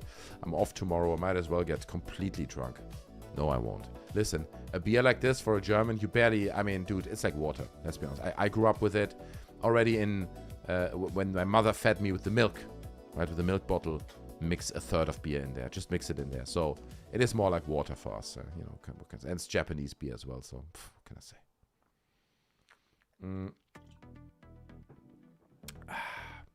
You transform into an elk and you have to defeat the midget comedy warlord. I feel like we're in a slightly different game now. I don't know. But okay. German beers like word water anyway. Oh, ooh. Now I need a button of like, ooh. You know, like that hit under the belt line. But obviously, that is just Mr. Prism trying to rage bait me. That's not going to work. I'm not like other streamers. I'm not easily wounded, okay? You can't rage bait me like that. And you know that that's complete nonsense. You know that German beer is measurably, objectively, and factually the best beer in the world. It has nothing to do with water. You know, Japanese beer brewed in Italy, is it? Is it? Let me see. Let me see. That can't be right. Brewed and bottled in Italy by Peroni. I don't know what to say. What brand is that? That's Asahi. Asahi. It's beautiful. It's a wonderful Japanese beer. I do like it. But that's offensive. That can't be right. That can't be right. I'm gonna get a new beer in a second, but oh, look what's happening here on Twitter. Oh my goodness, what's trending? Holy moly, bro. I guess we have to click on that. It's a gaming show, but we might as well click on that. I don't want to take content away from Thursday's Midweek Madness. People are posting UFOs, bro. This is the state of ufology. There it is. There you have it. Nothing beats Budweiser when it comes to beer nastiness. That is true, but no, Budweiser is a nasty beer. It is not. You know, I mean, dude. Anyway, we don't need to go there. Everyone can drink whatever the fuck they want. I mean, I'm drinking Japanese beer brewed in fucking Italy, so. Those sneaky Italians, right? They're like, hey, we brew the beer for the Japanese. You know, what are they doing? If it's a Resident Evil-like game, Corbell could be the merchant. With his long beard. He's always stroking his beard. He's like, yes, that sounds like a good deal. Yes, yes. He's always in there for a good deal. I can see that happening. And then sometimes he brings forward witnesses. He's like, I've seen a witness. And he brings him forward. So apparently David Grush went on Fox News. Should I watch this right now? Maybe I should watch this right now. God damn it. Grush looks good. Grush looks good. He looks sharp, bro. You know what I'm saying? He's got the beard going on there. Damn, Grush. What can I say? He's hot. Grush is hot. What a man. Okay, we can all just aspire and dream to be a man like David Grush one day. So maybe we'll watch that in a second. American beers like Sex in the Canoe, fucking close to water. That's the classic one. Yes, I love that joke, and it's very true. It is true. I don't want to step on anyone's toes, but I mean, I've tried it all, man. From fucking Pabst Blue Ribbon all the way over to Coors Light. There's nothing there. Okay, I've tried it. The good thing is now you often get like small breweries, local breweries, so I'm sure there's a lot of good stuff happening there, but anyway. Fata Morgana says, New Belgium changed the recipe for the flat tire. It sucks now. Oh, I didn't know that. So I'm not a big fan of Belgium beer in general. I mean, look, Stella Artois is not a bad beer. It's all right. There are some fine Belgian beers, but generally it feels like Belgian brewing art is lazy. Okay, fuck, there I said it. The beers are not very refined. That's how it feels.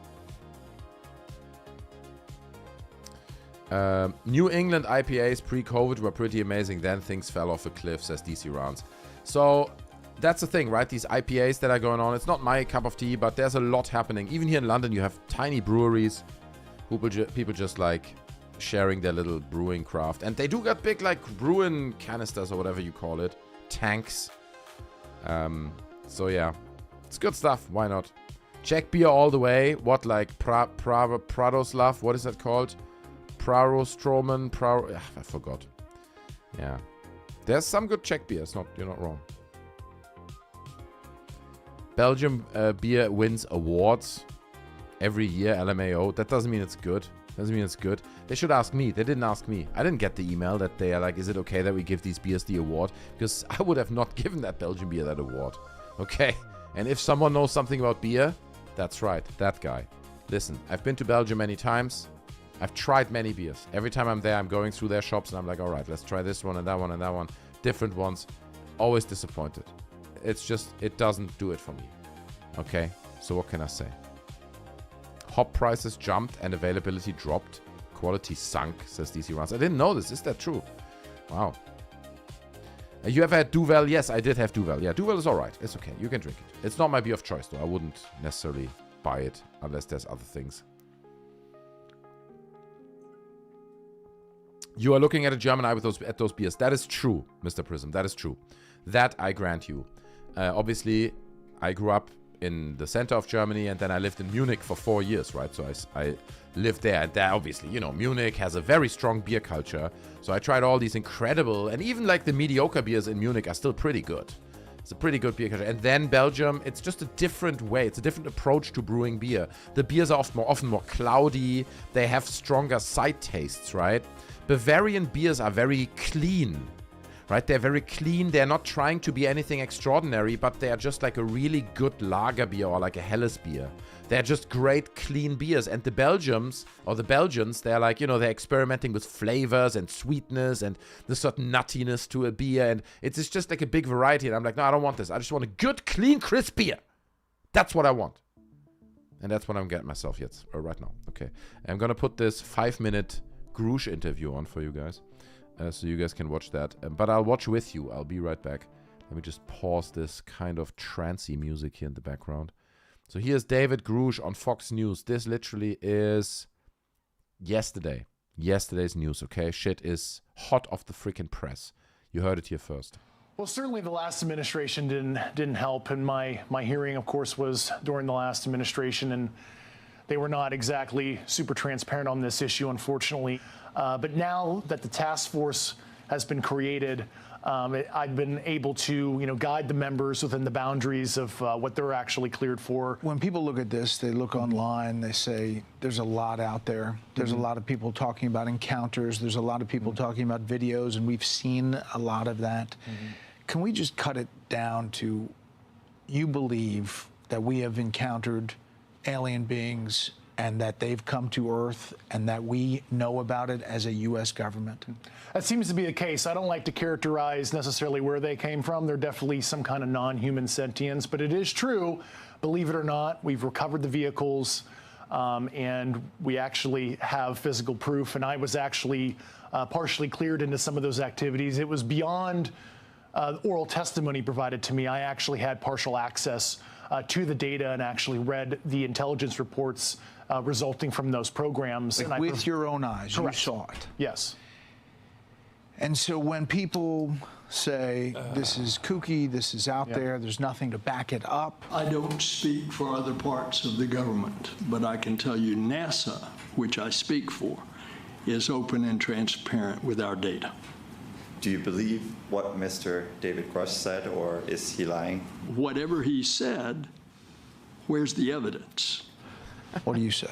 Certainly members of this current administration are very, very well aware of this reality. Certainly the current president is very knowledgeable on this subject, and I trust his leadership on it. And I think he's assembled an A-team cabinet, and I really believe if Trump wants to be the greatest president and the most consequential leader likely in world history, he certainly has the knowledge, the capabilities, and understanding of some of these sensitive government transparency issues. I have access, I love this. I love this. He's like, where's the evidence? Well, the current administration, you know. I speak to people about it. I've had actually meetings on it. People me too. that are very smart and very solid have said they believe there is something out there. And, you know, it makes sense that there could be. I've never been convinced, even despite that. You know, I just, for some reason, it's not my thing. So you think, one, he knows, and two, he's open to transparency on UAPs? He certainly is very well informed on this issue. Leave it at that. I don't want to get ahead of what the president might want to reveal personally. He's also very good looking. He's very smart. His wife is an incredibly charming and intelligent person. Everything he does is just remarkable. What a man. What an incredible man. Please release something that gives some credibility to anything I've said, please. There's been a role to cover this up, you're saying, through administrations. And there have been people who have been threatened and told not to testify. I was physically threatened even before I sent in my Intelligence Community Inspector General report under the previous administration. I actually had to go and seek legal protection that way because I was, you know, literally in fear both professionally and in my personal life. And when you mentioned in that testimony... Right, okay, I just want to say something about that real quick, right? Because this is always something that gets conflated. Here's someone who came out, spoke about UFOs, and he says, I've been threatened, right? Like, we know that David Garouche has been threatened. People have been, while I believe he was on his way into a congressional hearing or something in Congress. Someone walked up to him and, well, I don't know if they pulled a gun or whatever happened. I don't want to, you know, but something happened that led to legal consequences, and he has been threatened. But here's the little card trick that he's playing. When these people say, I have been threatened, it implies that they have been threatened like whistleblowers get threatened by governments, like Assange gets threatened, right? Like Edward Snowden gets threatened by the government. I've been threatened over the information. It's like, no. From what I've heard, you've been threatened by lunatics, by people who probably got lost in some kind of UFO rabbit hole and then decided they need to find out when David Garouche is approaching the Congress building, and then they wait at the parking garage, like, Mr. Garouche, the disclosure, you know. That's the kind of... Look, I don't know if that's all the cases, and of course you could always turn this around and say, well, that's because the CIA sends in these lunatics. That's what they do, you know. It's a psyop to discredit Garouche and threaten him. It's the CIA or it's the Pentagon, or, you know what I mean? No, I don't think so. So, in my opinion, it's a card trick they're playing. They are being threatened because there's lots of lunatics on the internet, right, that threaten everyone and anyone who says anything. And especially if you're in the field of ufology, dude, loads of people are just insane. I'm not gonna lie. People are not living in the real world. So you're dealing with lunatics, so the chance of people attacking you, writing you death threat emails is quite high, you know, if you're dealing with the things that he deals with. So it's a difference. It's a big difference between being threatened by the government like Snowden and Assange and being threatened by lunatics. It's not the same. And just because you say, oh, you know, we've all been threatened, it's you're playing a trick on us, bro. Bring the pilots or remains non-human. That's something that you saw as far as the intelligence with your eyes? Yes. And it is a very uncomfortable, even for me now, as somebody who's seen it, experienced it, even talking about it, because it's so outside a normal person's worldview to understand that there is this biological sentience that have piloted these crafts that don't necessarily look 100% like you and I. Were there pictures? Were there? The bow tie? Yes, they were. What bow tie? The one Grush is wearing? That's not a bow tie.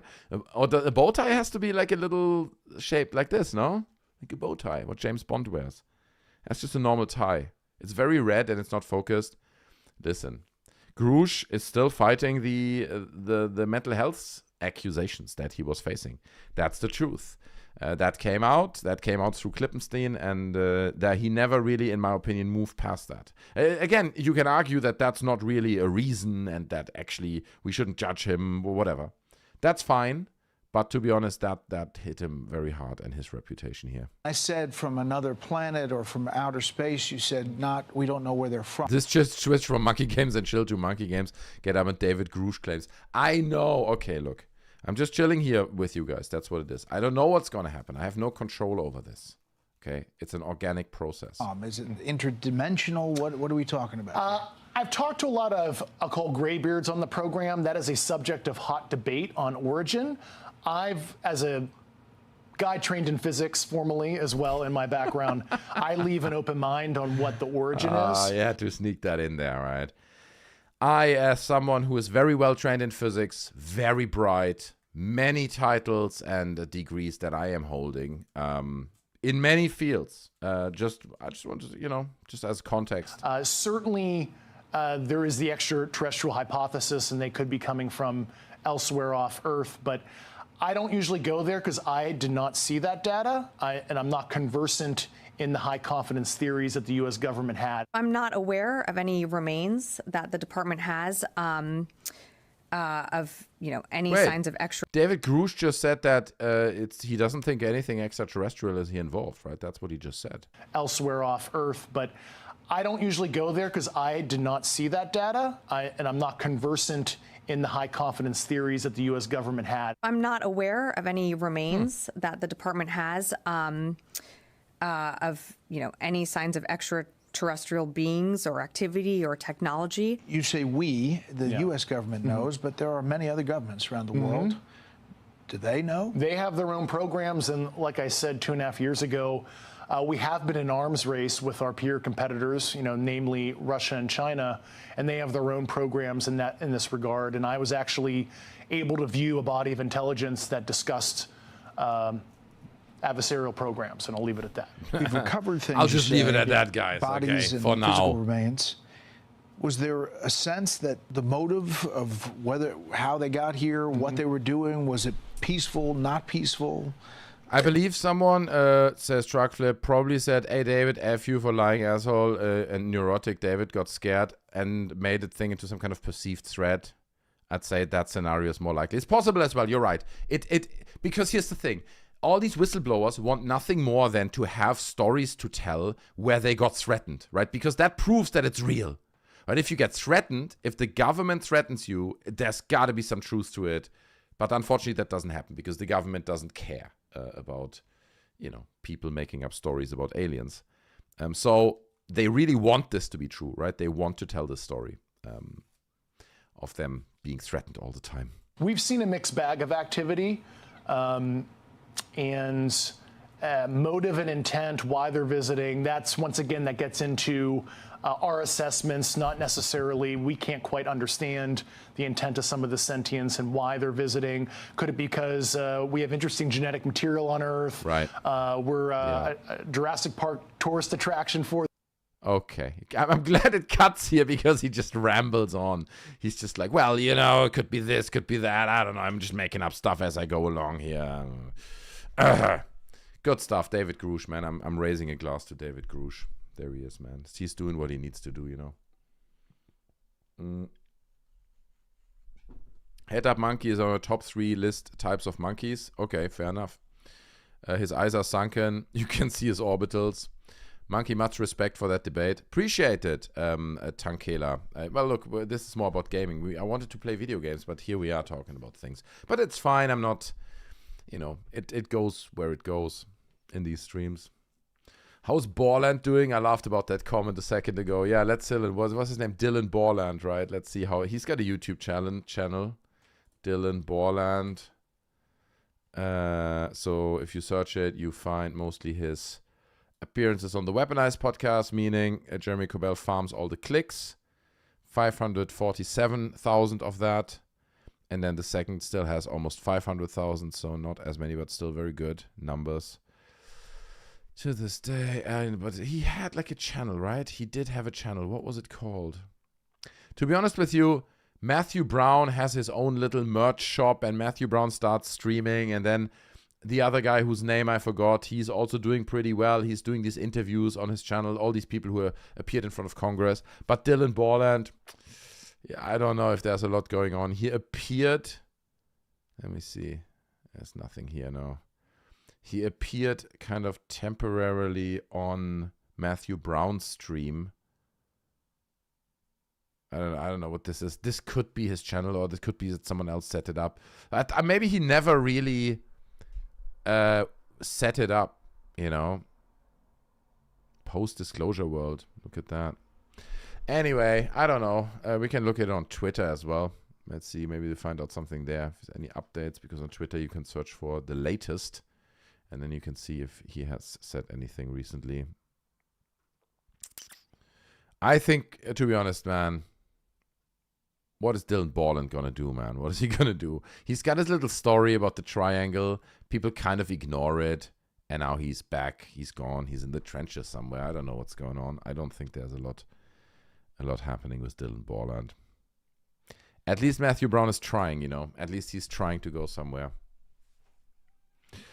Back to being a dick. Go debunk Robert Hastings. Lol, you can't. God damn it. There's almost like 180 degrees. You got these mood swings, Tankela. I love you though, okay? Respect. Lol, you can't. But you annoyed me again. Ruffle, respect the grift. LOL. There we go. It's all good, man. It's all good. It's not that we are earning any money here. Listen, if I would want to make money, I would stream over on the Sneezing Monkey channel. That's where people watch. Look how we've got very low view numbers. I'm doing this for the fun of it, bro. We're hanging out. But I appreciate it, man. People are trying to get reactions out of streamers, and you know, Takela, you're doing a somewhat decent job at it. I respect it. Cheers. Drinking to you. But let's stop talking about UFOs. You're right. It is a different debate and place. Let's talk about video games. Hey, I'm going to bring up Mass Effect. We're going to play a little bit of Mass Effect Andromeda. Why not? I'm playing that at the moment, and maybe we just play half an hour, because it literally might suck quite bad. But let's see. I'm about like 3 hours in, 3-4 hours maybe into that game. DC Rants, Grush speaks German. You should take that angle to get him on the show. Oh, to have like a German interview with Grush. Hi, Grush. I'm also German. Yes, we both speak the language. That should work, yeah. That sounds like a winner. No, I don't think I want Grush on the show, dude. I don't want these people. This is all... Something is wobbly here. I don't appreciate the wobbliness. Is it this one? There's so many little... Yes! Oh, yes, that was the... Oh, that's so much better. Oh, that's good. Oh, it doesn't wobble anymore. I'm so happy now. I'm glad I invested the time into that. Who is Robert Hastings and why is he relevant? I don't know, but Tankela thinks he's relevant, so... Robert Hastings, dude. I heard the name before in documentaries. We can look into it. I'm sure Robert Hastings is very credible, right? A very credible source. Debunk Robert Hastings. Let's take a look. Here's Robert Hastings' Wikipedia article. He's a ufologist. Okay, that's already good. If that is your name, your number one claim to fame, that you are a ufologist, that sounds great. Respect in many ways. Sorry, I just have to pop chat out again. It kind of crashed there. That better be a Sennheiser. What the hell are you talking about, bro? Oh my god. People are honestly like, we're living in a serious mental health crisis. And sometimes we get people in chat that reflect that in a scary and hard-hitting way. So Robert Lambert Hastings, born 1915, is an American ufologist, author, and filmmaker. These are the three things you don't want to be if you want to be taken serious, right? You want me to debunk the guy? He just did it himself. Whatever he's going to say next, what is that based on, bro? He's a ufologist, which means nothing, an author, anyone can be an author, and a filmmaker. Everyone can be that too. He's not even a professor of sociology or something that's still unrelated, but at least he's got some academic credentials. No, he's just a guy who makes some films and wrote some stories and books and articles. Okay? That's who he is. So just to start off with that. Known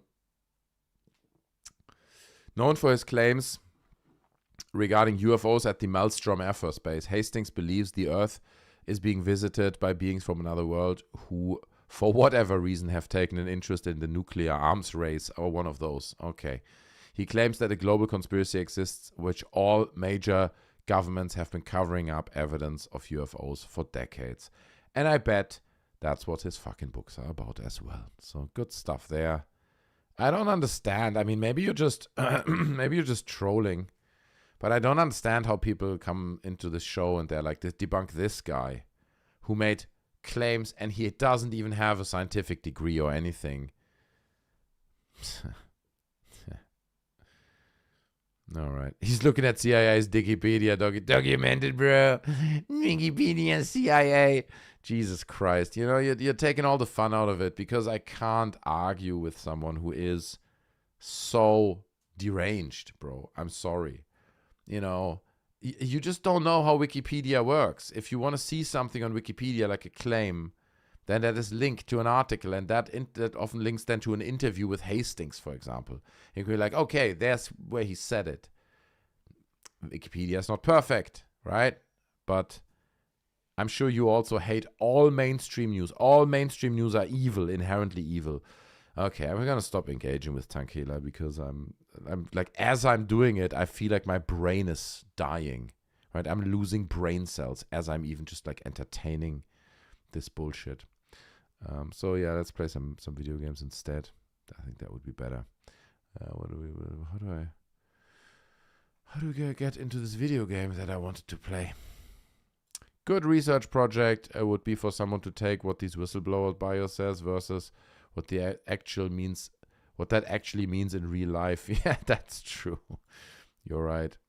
I'm not even mad. Oh, I'm glad. I'm glad we're both not mad then. That's good. You mad, bro? No, you mad, bro. You know, you're so mad, bro. Yeah, you triggered. Yeah, you're triggered, huh? Are you triggered?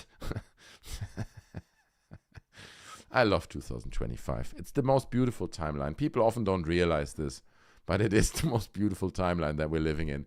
You just have to see it. You got to open your eye to it, and you will see. Cheers. Anyway, says the Borosaurus Rex, I'm having a bowl of chili that I made for dinner. Monkey, do you have chili in the UK? Oh, yeah, dude. I mean, I'm making... Here's the problem. I've got a 5-year-old daughter, and she's not the biggest fan of spicy food. I don't like that. You know, that kind of thing. So, but I love chili, dude.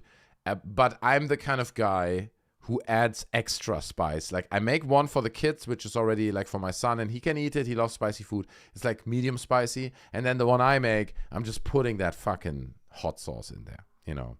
There's, like, let me see. What is that called? I can show you the sauce that I'm putting into my chili. Is it Caponia sauce? Something like that. Chili sauce. Come on. It's gotta be somewhere here. Oh, I think that's the brand. I'm very close here. I just don't wanna dox myself. Did I dox myself already? I don't think so. Ancona, so that's it.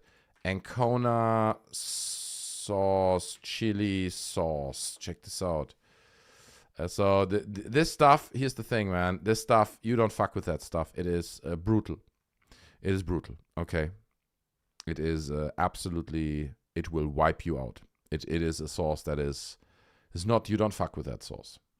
So if you have a big pot of chili that feeds maybe 3-4 people, you put 5-6 drops in of that sauce. And that shit's on fire. It's on fire, okay? So that's my sauce of choice. That's what I go with. And that's what I would recommend. Just make it spicy. It's got to be painful. It's got to be painful. That's my take on chili. There you go. I hope I didn't dox myself. Probably there was... anyway. I've been in meetings at the Pentagon and the Joint Chiefs of Staff Briefing Room, defense contractors, IRS contractors. None of it special or unique, but if you cherry pick, it can sound special, says DC Rounds. Damn, DC Rounds has been behind the scenes, okay. Oh God. See, I wouldn't do that on the main channel. That's embarrassing. I'm so sorry. Smash like. Quick. A distraction, quick. There it is. Oh, there it is. Okay, beautiful. Have you guys seen Toxic Avenger with Peter Dinklage? I have not. Good chili dog is also awesome. That's true. That is true. A chili dog, right? Like chili con carne on top with beans, and it's like put on cheese, and that shit melts over that sausage. God damn it, bro. Yes! And then you put like ice cold mozzarella, grinded mozzarella cheese on top. That melts even more. Damn, bro. And then a bit of chili powder, even like a few jalapenos. Put some jalapenos on there, Just fresh jalapenos. Mustard, a bit of mustard, true. Ah, man. Oh, god damn it, man. God damn it. What time is it? I can't. It's too late to order food. It's too late. I got my own footage. Fuck you talking about? What are you talking about? What have we... Tranquilas on the Corbell spectrum. A little bit. But listen. We respect everyone here, okay? Everyone's our friend. This is a friendly community. Everyone's open to everyone. Unless you become racist, or you become hyper misogynistic, or you become super sexist against women, then you're fucking banned. Then I will not hesitate a second to ban you. But if you're just trolling around and you call me names, that's fine. I appreciate that. Appreciate the engagement, man. See, now I'm getting hungry. Bucho says it too. Me too. And we have to move through that, Bucho. We can't. We can't. We have to be strong. Okay, we have to be strong. Cheers. I can't. Not that late in the night.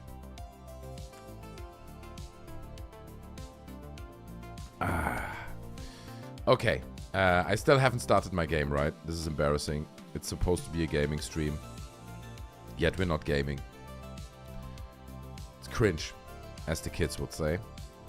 I just quickly have to check a few things. Mass Effect, if we want to play Mass Effect.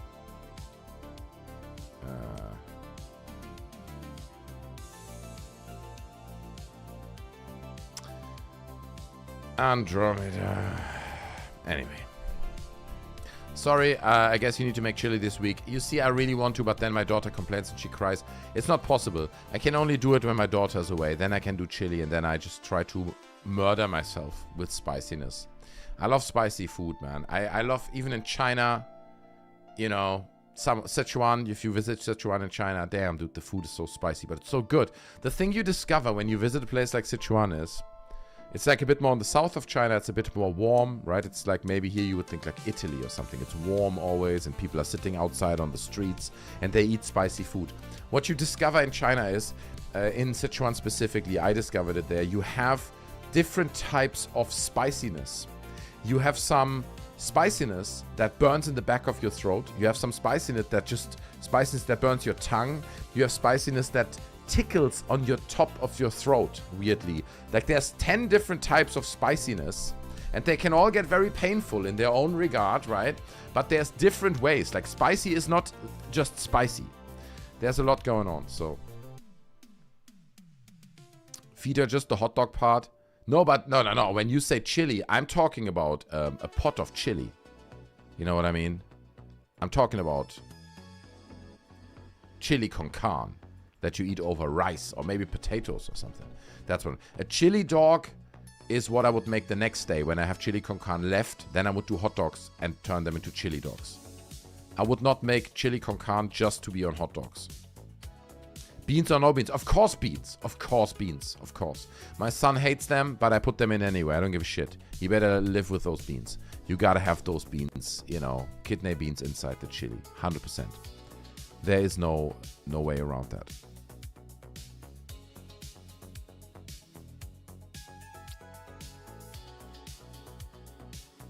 What's going on here?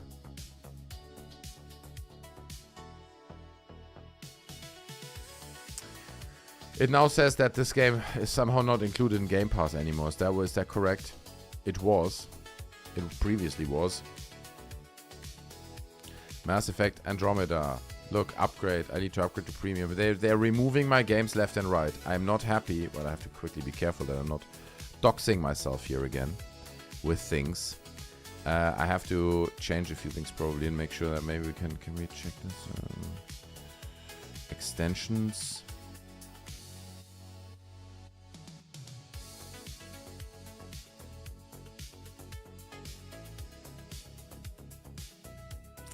I guess. Super strange. Oh, it's the deluxe edition. So the deluxe edition somehow is included in Game Pass. Not the whole thing. Okay, whatever. I don't give a fuck. Now, beans need to be... Definitely, we need beans in Chile.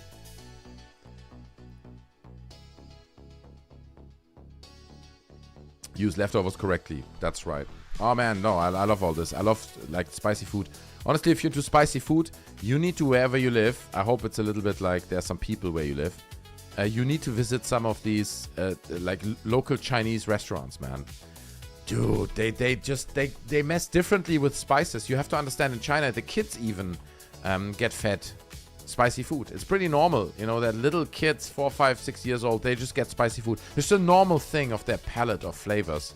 While over here in the UK specifically, I mean, dude, I had a guy working with me, and he was like this monster of an English guy, right? Like a bouncer type of guy.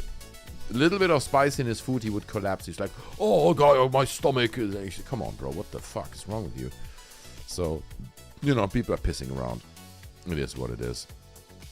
Yeah, we have it. Hold on. I gotta click here, and then real quick. Click here, click there. That should do it. Let's see if that works. Aha. Oh, damn. Why is it so small? Oh, wait. I think I can fix it. Aha. Okay.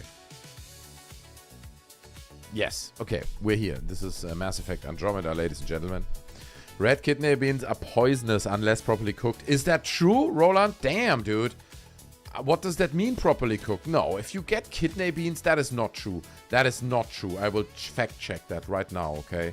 I'm not leaving that standing. Kidney beans are not poisonous unless properly cooked. Hold on a second. We're fact-checking it. How do we do this? Like that? Hold on. Are red kidney beans poisonous unless, and I misspelled that, poisonous unless cooked correctly? I'm just gonna use your phrasing there. Correctly? Question mark. Well, let's find out. Yes, goddammit, he's right. Raw or undercooked red kidney beans are poisonous. They contain a naturally occurring toxin called... The high amounts, it can cause severe nausea, vomiting, diarrhea, within 1 to 3 hours of eating. Okay, that obviously never happened, but interesting. Soak dried kidney beans for at least 5 to 12 hours. Discard. Wait, the soaking water. Boil vigorously for at least 10 minutes. Okay, fair enough. That I do, obviously, right? Every time. 10 minutes I do. You can't cook a chili in 10 minutes. I put the beans in quite in the beginning, so I boil them for at least 30 minutes. 20, 30 minutes. They stay in there, so... Most authorities recommend 30 minutes to be safe. Then cook until tender. Do not use a slow cooker for raw kidney beans. I mean, I don't go with raw kidney beans anyway. I buy them in a can. So I guess they are somewhat pre-cooked. Loads of beans are dangerous when raw. God damn it, man. What's going on? You guys can't do this to me. I love beans. If they're cooked, you're fine. Okay, DC rounds. Vigorously. Yeah. Gotta boil them vigorously. I love that they underline that there. That's nice. Cheers. Lazar said the aliens only ate one never-ending space bean during the galactic travel. Bean 105. It always regrows. You nibble on one end and the other end regrows. It never gets smaller. It's the never-ending bean. But you gotta cook it vigorously. It's important. I hope the aliens did that, right? Maybe that's where they went wrong. They didn't boil their beans vigorously enough. That could be it, to be honest. For all we know. I mean, if you're worried about raw beans, then beware of raw peach pits. Okay, okay. Get tint. I always get the tint ones. I always get the tint ones. The ones in cans. I would never buy fresh or like raw beans or something. That's weird, bro. That's weird. I wouldn't do that.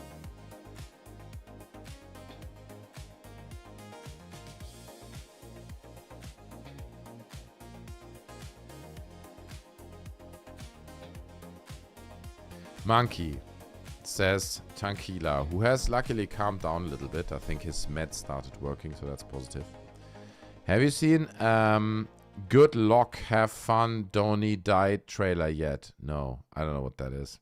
The Borosaurus Rex says acidic is also toxic, right? If something is acidic, I guess is the word, right? Acidic, arsenic. Wait, I'm not sure. I'm not sure you're referring to acidicness or arsenic, which is actually like a poison. Arsenic? Ah, Jesus, I'm confused. Dried beans better, but they need to soak before cooking. Fair enough. Richard the Red, good evening. Well, good evening to you as well, Richard. I'm glad you're here, okay? We're just hanging out. It's a little thing. I'm trying to play... I'm genuinely trying to play a Mass Effect Andromeda, but it's just not happening for some reason. Cheers. Arsenic. That's it, okay. Arsenic. Arsenic. I don't know what arsenic is then. Listen, I'm an idiot, so cheers. Truckflip says monkey basically all food is poisonous and trying to harm you. I have come to that insight as well, right? All food is like that I eat at least is like oily and fat and fried and it's not good. It's not good for me. I eat it anyway. What can I say? Great game, Mass Effect Andromeda. Yeah, I'm playing it a little bit. I'm like a few hours in. I'm trying to find out if it is as bad as people say. Right? Or if it just has a bad reputation because it stood in the shadow of the other games, which were obviously great. So, Spill the Beans Disclosure. That one, yeah, I know that one. That's true. You have it? Yeah, see, I never played it. I'm playing it for the first time. But, ladies and gentlemen, I'm drinking beer. And you probably know what that means. Okay, when people drink beer, they... That's right, exactly. So I will do that real quick, but I will leave a little clip on for you guys. This is Mike Disclosure redacting a statement. It's a UFO little clip, okay? You guys love that shit. So I'll put that on for you guys, and then I will pee. And when I come back, we will play Mass Effect Andromeda. I promise. This time for real. Trust me, bro. It's gonna happen. It's gonna happen, okay? So stay tuned. Don't go anywhere. I'll resize this. We have got Grush. We got... What is his name? Kessler, Thomas Fessler. And let's see what he has to say. There's Mike Disclosure on the line as well. I will be right back. And as we were talking about things, we've always called, or you've called many times, Mike, Stephen Greer grifter on many different occasions. And when you mentioned his name, I had actually misspoken David's name for Greer's name earlier in the conversation. And this time you had said David's name instead of Greer's name. And because of that, there's a lot of people who have their panties up in a bind. Oh, they do. You're absolutely right about that. It was just... Grush is a well-established grifter at this point and can't be trusted with a word that comes out of his mouth.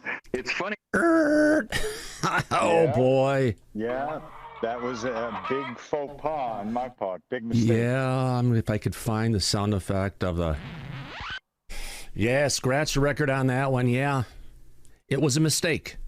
It was a big mistake because we clearly, if you listen to the clip in context, we're not talking about Grush at all. We were talking about Burleson with Stephen Greer. Right.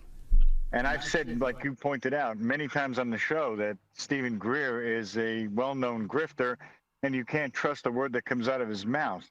So I meant to say Greer instead of Grush. So it was a mistake, purely accidental. Yeah. Because we have never here on the show ever accused David Grush of being a grifter. Right. There's no reason for it. Right. So we would never say something like that. So I, unfortunately, made a mistake and confused Greer's name with Grush. But we usually try to correct whatever false information they're putting out there. and let the audience know that we put everything into context so that they know exactly what's going on. Yeah. Which is all you really can do. It's the right thing for us to do, which is why we do that. Exactly. But in this situation, they took something that I had misspoken by confusing the name of Greer and Grush, and they put it out there. So they were trying to stir up more trouble, even though it was something that was, if you listen to the full show and took it into context, realizing it was just a slip of the tongue, an honest mistake. Yeah.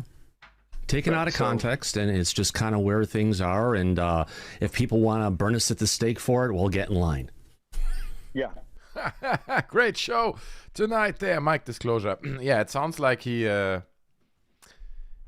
confused David Grush and Dr. Stephen Greer. I mean, that can happen. That can happen all the time. If you're a professional in the field, bro. I mean, let's be honest. I messed up with Vetted in my stream yesterday. Confused him with this other guy. It happens, okay? We're all human. And so is Thomas Fessler. Even it may seem like he's not human because he's so great. Cheers. I wish my surname was Disclosure. That's true. Mike Disclosure is truly blessed, right? I must admit, I only have Mass Effect Andromeda on PS4, not PC. It runs fine. Crashed, didn't crash or glitch. And I mean, it's been out for so long right now. At this point, I expect this game to work. It better work, okay? So, oh Jesus, it's very loud. I have to kind of tune the audio here a little bit. Where is it? It is such a weird menu. The whole thing has just a few things that's really strange. Master volume down. Oh, shit. I think I just didn't save it. Great. Save it. Yes. Okay, let's try that. Yeah, that's a bit better, right? Disclosure will eventually be forced the closer we get to World War 3. LOL, lol. Haha, World War 3. Lol, lol, lol, lol, guys. Funny. Good stuff, bro. Yes. That's right. It's high. Look how high it is. What, me? Oh, you mean the room? Yeah, of course, yeah. No, this vape inducer in my helmet is nothing. That's nothing. It's just a feature. Oh, there they are. Robots. They are robots, ladies and gentlemen. We are under attack. Space robots in a giant room. I don't know what they do, but they are here. I need to use my specials better. How do I do this? Like this? There we go. There we go. That was somewhat smart. I'm good at this. I remember trying this and failing a few times. They cooked me, bro. They cooked me. Let's go. Okay, it's all good. It's all under control. Let me read some comments quickly. The Mad Max game is pretty good as well, Monkey, if you like Mad Max. Yeah, I'm playing that on Steam Deck. Playing it on Steam Deck. It runs really well. Started it on PC and then continued it on Steam Deck, but I'm at a point where I don't know what to do anymore. I got to get into this base, and there's like this fire in front of the base. I just can't. I tried to rip it down with the car. I can't do anything. Can't get into the base, so I gave up on it. But yeah, the Mad Max game, it was great. Nice, beautiful, open world. It's good. Not a bad fighting mechanic as well. Andromeda can't live up to the original trilogy, but they really improved it since day one release. I agree. I think they did the game proud, right? In the sense that they fixed it and they made it work well. But it is obviously not a Mass Effect 2 or 3 specifically.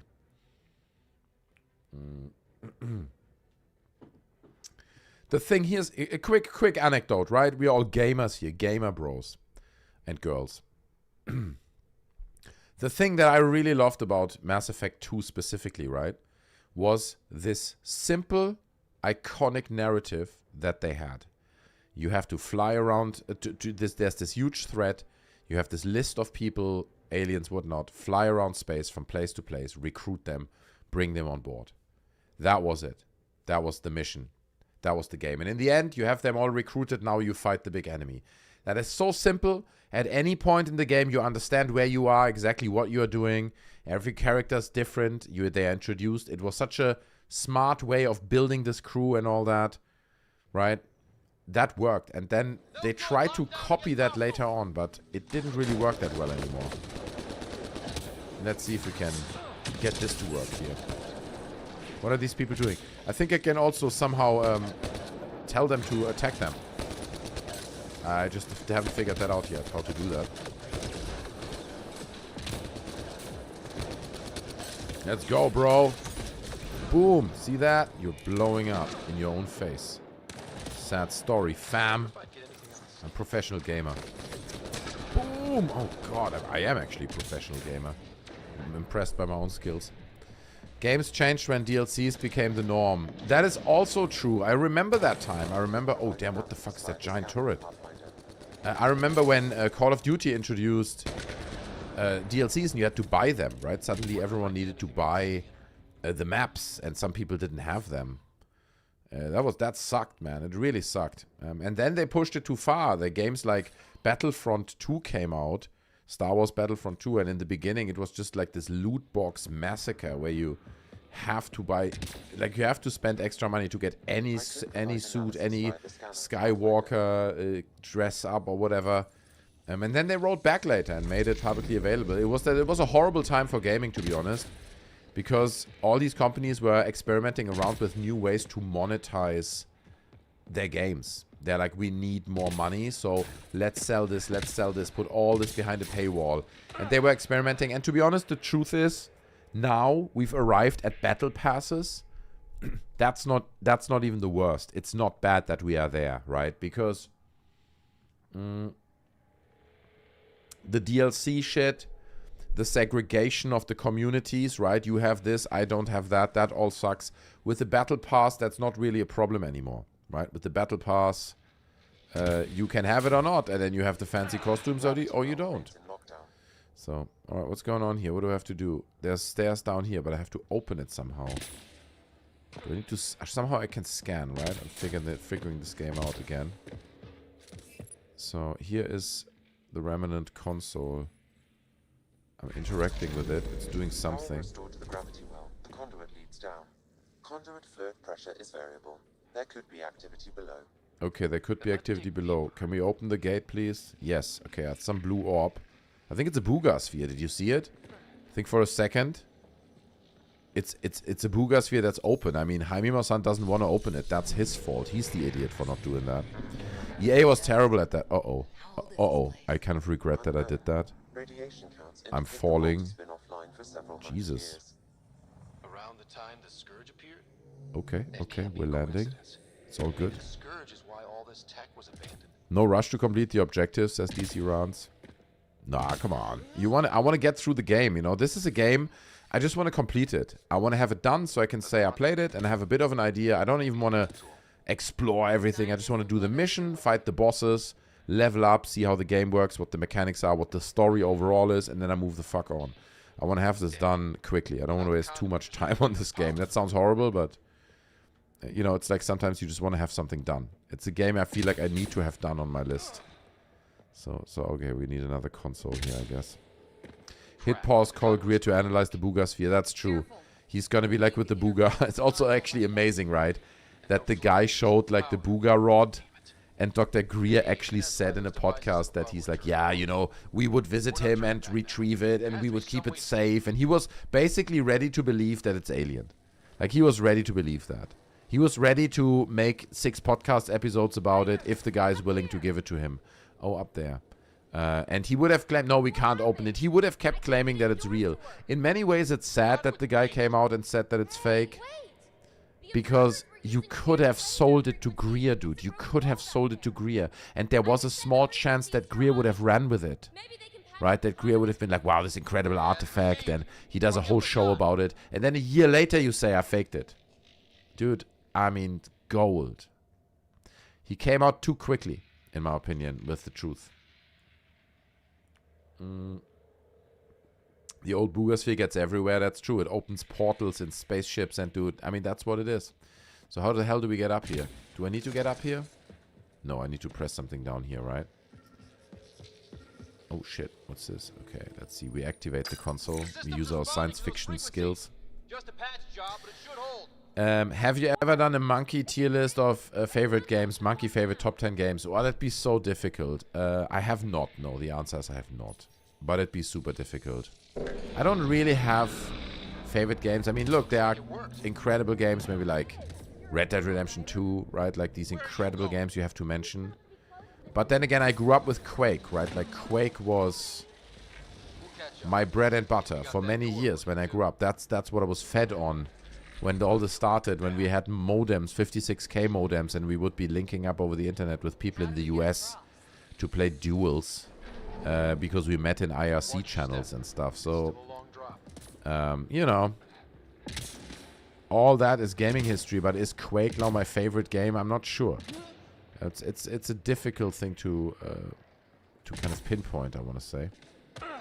Let's go. What are those? You see them too? Thought all the gravity fun had messed up my eyes.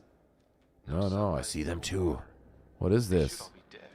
The source of the system. And you like the old school point and click games? Oh yeah, I love those, man. I love those. I did again. Oops! Oh shit! I gotta watch out. There's no path yet. Oh, here, the console. Like, I always gotta press a console. Like, that's such dull, stupid gameplay, to be honest. But fair enough. It is what it is. I mean, obviously, Monkey Island was, like, one of the first games I ever played. Right? On an Atari, I believe. At a friend's home. Oh, shit. We got company, bros. We got company. Gotta turn the volume down a little bit so I can talk while I slaughter them. So, yeah, obviously that. And then I played all the other ones. I mean, I recently I played Full Throttle. I didn't even play this. Like, okay, it's now like 7-8 years ago. But, like, I picked that up only a few years ago. And I loved that as well. Full Throttle is great. I did enjoy the Monkey Island remakes. I think Monkey Island 3 was, for example, still a good game. Different art style, but still a great game. I started the new one. But then it was taken off Game Pass, and I was somewhat disgruntled, so I just don't care anymore. And I'm gonna buy it on sale for $2.50 at some point, you know? And then I'll probably finish it on Steam Deck or something. But it was fun. From what I played, it was really fun, the new Monkey Island. Again, written by Ron Gilbert. The Indiana Jones point-and-click games have to be mentioned. The games like The Dig has to be mentioned. There's quite a lot of point-and-click games at the time. There were less popular ones. There was a game called that I played, The Riddle of Master Lu. That was like in that time when they were starting to scan humans and put the images, the scans into the game. So it looks like a little bit you're controlling a pixelated human in this point and click. So The Riddle of Master Lu was a game like that. You know, loads of different games. It was a big genre at the time. Broken Sword is another one. I love the XCOM Enemy Unknown. Yeah, the XCOM series is a whole thing in itself, right? XCOM. I was never a big fan of the turn-based stuff. I kind of grew warm to it now with, what was it called? Expedition 33, which obviously also has turn-based combat. I played other turn-based combat games before that I enjoyed. Like, for example, Persona 4 Golden, right? That is a game I really enjoyed that has turn-based combat. Even the South Park games, right? The South Park games, the Stick of Truth, those have turn-based combats. It's simple combat. I enjoyed those as well. But I'm not the biggest fan of turn-based combat. And obviously that is a big part of XCOM. So I never really got into it. Wait, am I correct here? Is this correct? No, I have to go over there. What am I doing? Shit, I think I may have... What have I done? How do I get over there? This console? I have no idea what I'm looking at, dude. Like, what's happening? It's the right way. Okay, can I press it again? Do it again. Do it. Ah, okay, maybe I can, if I press it a few times, it then opens the path here. Get the path this way. No, shit. I want to pass right across here, dude. Because this is where I have to go, over there. There's got to be another way. How do I get over there? Okay, we got to figure this out. I think they want me to solve a puzzle here. Switch to 1080p, by the way. 60 frames per second in the YouTube player, which, by the way, is horrible now. Let's not fool ourselves. The new YouTube player is a catastrophe. It's a disaster. But you can still switch to 1080p and 60 frames because it just looks better, okay? This is it's a bit of an older game, but let's be honest. This is a different debate about video games. Video graphics, the quality of graphics has not significantly improved in the last 10 years. And yes, 10 years, literally, you know. Half-Life. Yeah, of course, Half-Life has to be mentioned. I played that as well. But I have to say, I hated Half-Life at the time because I was a Quake player. And everyone played Quake. And then Half-Life came out. And suddenly everyone started playing Half-Life and Counter-Strike. And I was not a big fan of that. I was like, come on, bro. It's Quake. So, but I appreciate Half-Life, obviously, right? This really is their habitat. We'll be out of their way soon. Not too soon. Thoughts on Steam Machine, says DC Rounds. Yeah, I spoke about it a little bit earlier in the beginning. I'm torn on it because today they released the news. Someone found out that basically Valve has announced they will not swallow any cost on the Steam Machine. So that means it will be the price of the hardware, and that means it's between $750 and $900, roughly. Now, RAM gets very expensive at the moment, so it is possible that they increase that even further, right? That they add even more on top of that. And that's what worries me. If it costs close to $1,000, oof, it's an investment, you know. People will still buy the PlayStation for $600 or whatever it costs these days. They need to be competing with those platforms. They need to. That's one reason why the Steam Deck was so successful, because the price was incredibly competitive. So, yeah. I don't know. Let's see where it goes, you know. I wish them all the best. I think it's a great idea to turn Steam as a platform into a console. That is genius. That is, I mean, that's perfect. It is such a good idea. So I wish them all the best with it. But is it going to pan out if they keep that price level? I am not completely sold on it, to be honest. Even I want it to pan out that way. It's too much, man. People are not... We're living in a different economy now. People have to understand. Unless it's like, for example... You will literally weigh up arguments like that. For example, Fortnite and Call of Duty is not... Oh, no shit. Oh, fuck. I fucked it up. Oh, okay. Thank you, game, for letting me try this again. I think... Wait, maybe if I use this one, that could work. Oh, yes. That makes it easier. Oh, whoa. Kill him, bros. Let's go. Oh my god, they're all over the place. Oh, shit. Oh god, I gotta be careful that I'm not falling. Don't fall. I fell. We're fine. The game is quite forgiving, I'm not gonna lie. Uh-oh, they're gonna fry me, bro. This is too much. Too much frying going on. Too much of this. I need a bit more space. I need personal space, you dumb little robots. Matrix-looking motherfuckers. I mean, the robots in the Matrix 2 already looked horrible, and they kind of seems like got inspired by that here. I still use my good old PS4 I had for ages. It still works. Games are cheap. I prefer non-online games now, says Richard the Red. Yeah, that's a fair point. I think many people do. I'm still on the Call of Duty, but it's a different vibe, you know. Look, this is pretty cool as you walk across the bridge. That's cool. The bridge builds itself as you walk over it. We made it! We made it, ladies and gentlemen. Let me just check that there's nothing up here that we could pick up. Oh, look, see a container. I know these games, bro. I've played so many of them. There's always a container somewhere back there. That's not a container, is it? Okay, we're going through the gate. Are you guys ready? This whole platform's resonating with the whole platform's resonating with something, he says. Yeah, I hope the Steam Machine will be a success. I hope it will really become a serious competitor to PlayStation and Xbox. But with that price tag, if it's, let's say it's $800, I don't see it being a huge success, to be honest. I think the price is the biggest hindrance that machine may have. I heard prices of $1,200 already, or was just the VR goggle thingy. Might be to the VR. I don't know how much the VR thing is supposed to cost. I still use my other. We started this, Richard. Ride 2 is good fun, trying to wheelie around and corners and drifting. I love some of these games too. Yeah, I know what you mean. I'm still playing Skate, the free-to-play game, right? The new EA game. It's also the EA game. Look at that. Constantly on the EA train tonight. But Skate is fun. Skate is fun. It's very cheesy and the dialogue is horrible. Oh, god damn it, look at this. Holy moly, bro. It's the heart of the vault, he just said. Can you guys hear any of the audio? Putting it up slightly here.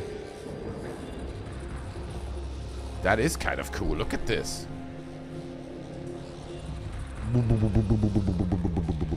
It looks like that mask that Arnold Schwarzenegger is wearing in Total Recall when he looks like an old lady, right? And then the mask layers open. That's how it looks. Alright, let's go. Oh shit. Don't accidentally jump off platforms. It's a bit too loud. It's too loud now. That must be the lockdown console. Okay, we're gonna hit the lockdown console. I don't know why there are not many aliens here. They have this huge ship, or whatever the hell this is, or planet. But nobody guards it. I can just walk through it and kind of crush their dreams, basically. How's the weather in London? Right now it's good. Today was lovely, actually. Today we had really nice sunshine. Yesterday was raining all day. It's October. You know, the October weather is all over the place. Windy, though. Today a bit warmer. Generally, it's getting colder. Any thoughts? You can feel winter is coming. No. Winter Though it appears is related to coming. the lockdown. An in-depth What's your study favorite Call of of Duty European game? Richard the Red. That has to be. And the only correct answer there is Modern Warfare 2019. Modern Warfare 2019 was objectively the best Call of Duty game. It was fast, the maps were great, the campaign was great, everything worked. It was just a great game. It felt so good. It ran on lower machines very smoothly.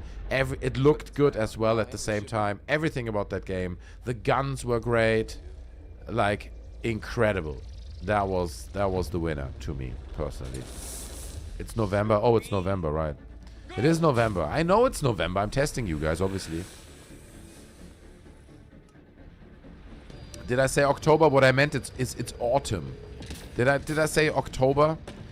I genuinely meant to say it's autumn. Maybe I said it. Does the November count as autumn? I don't know.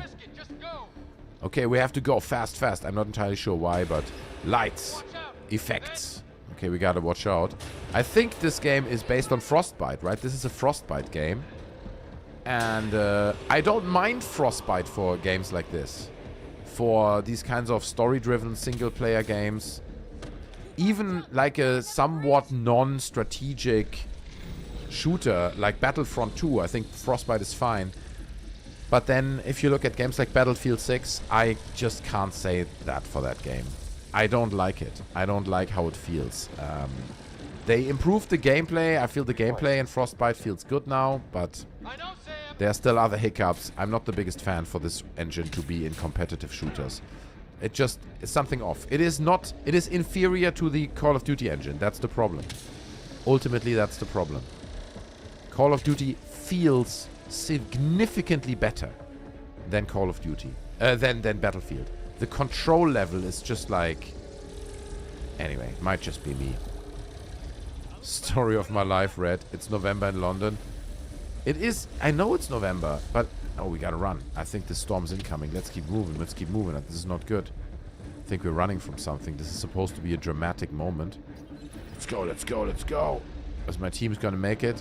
Let's hope so. I can't worry about them too much. Okay, we're going. We're hitting the gravity well. Let's go. The Booga Sphere. We're hitting the Booga Sphere. Let's go. We're flying up. That's right. Look, we're leaving the mess behind. Going up, ladies and gentlemen, into oblivion. Bike are cool until you crash them and it hurts a lot. Yes, dude. I love the idea of a motorcycle, but I do not want a motorcycle for exactly that reason. It's a lot of fun, I'm sure, but it's also very dangerous and it invites you to overestimate your abilities. And I don't like that. Not in traffic. Run. Sexy alien girl that we're probably gonna hook up with later. Run! Go! They didn't go all the way though, right? Like Cyberpunk did, where they had full boob shots and stuff. Where it got almost like adult film-like. Not that I'm into that. Okay, I was like, oh, Monkey wants the polygon boobs, bro. But look, I'm just interested in the genre to be pushed. Video games have to be pushed. And if it requires boobs to push us to the next level, then I'm on board with that. you know, for the greater good. Run! Oh my god, it's so dramatic, bro. Board restart is now complete. Oh, it just passed him by like a wave. Wait, where are the... Oh, the others are still there. I thought they were gone. Talk about a rush. Excellent choice. CD Modern Warfare 2019 had so much fun on it. Thank you, right? Oh, I have to make decisions. What was that? Talk about a rush. What was it? That was crazy and fun. We barely escaped alive. Okay, I'm just going to make it a bit dramatic here too. We have to be more careful. Yeah, we have to be more careful, That field exactly. almost disintegrated us. A third-person shooter isn't really fit for a competitive playing, in my opinion. I agree with you there. Unless it is something like Battlefront 2, which is basically a casual shooter. You know, you're a stormtrooper. You pew, pew, pew a little bit on like some ATSTs and throw a grenade. It's not really, it doesn't require precision like that. But if you want to be a Battlefield, if you want to be a Call of Duty, it's all about precision. Then you can't be that wobbly and third person. For that, it's absolutely not made. So the competitiveness is the difference, I think. It's not. This engine is not made for competitive shooters. Just for fun little arcade shooters, kind of. And stories, like this one. I had a lot of fun with The Witcher Wild Hunt. Took me about 3 months to finish it, lol. I spent a month on it, and I think I'm about halfway through. I never finished it. It's such a shame. But it was great. It was such a good game. The first half was amazing. So many good missions. Even terraform a whole cluster? I think I'm just at the point where you get invited to travel to Valen, right? This whole second world. I think it was called Valen. Maybe it's active? So it's like, you just have to get to the boat to drive to this new world. And I was like, no, but there are still so many markers in this world. And then I gave up. I was like, it's too much. The game's overwhelming. Yeah, it's a shame. Good point with South Battlefront. So thank you so much. I think it's like a thin line to walk with engines, with game engines. It's not that Frostbite engine is a bad engine inherently. Look at it. It's beautiful, right? You get nice environments and stuff. But certain engines lend themselves so much better to, for example, competitive shooters. It makes a big difference. I think that's also why X-Defiant failed.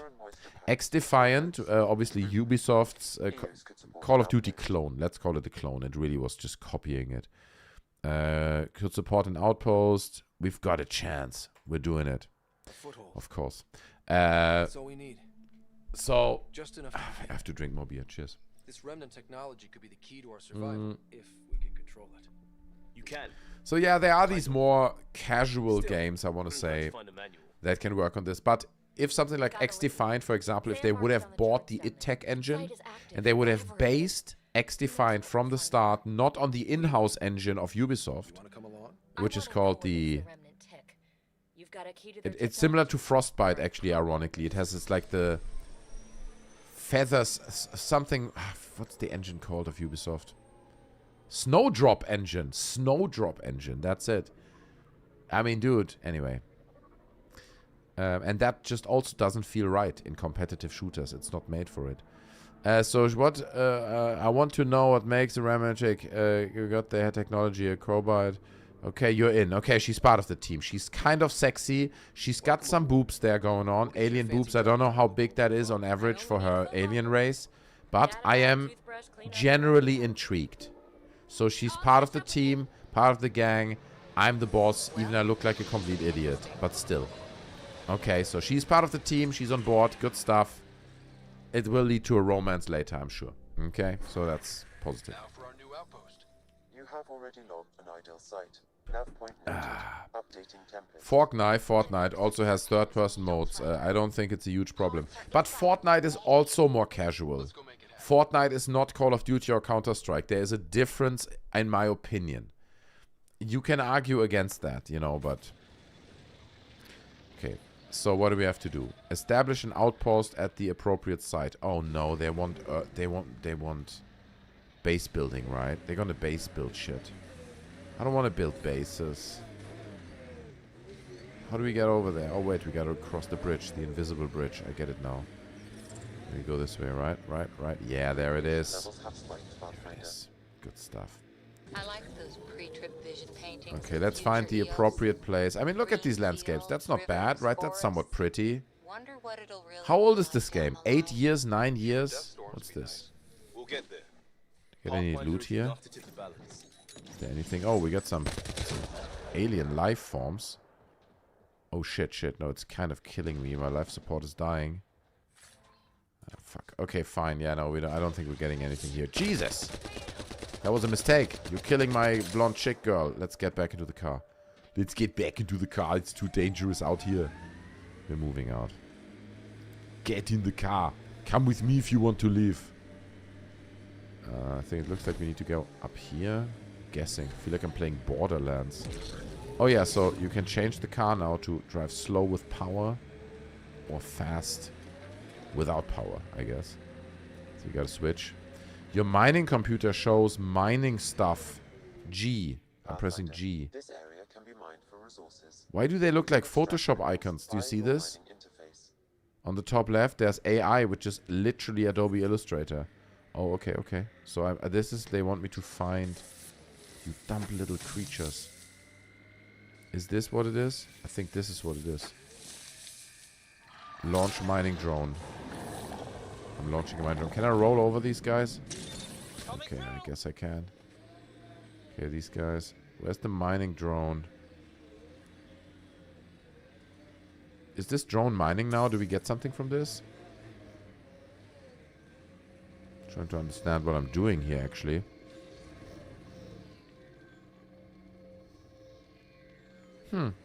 Extract. T. Wait. T? Oh, extraction in progress? No, okay, I think that's a different thing. Not sure I'm doing this right, but anyway. Hey, Jack Covington, good to see you. I hope you're well on this beautiful Sunday. Okay. It must be your late afternoon now. Over here it is after midnight. I'm free tomorrow.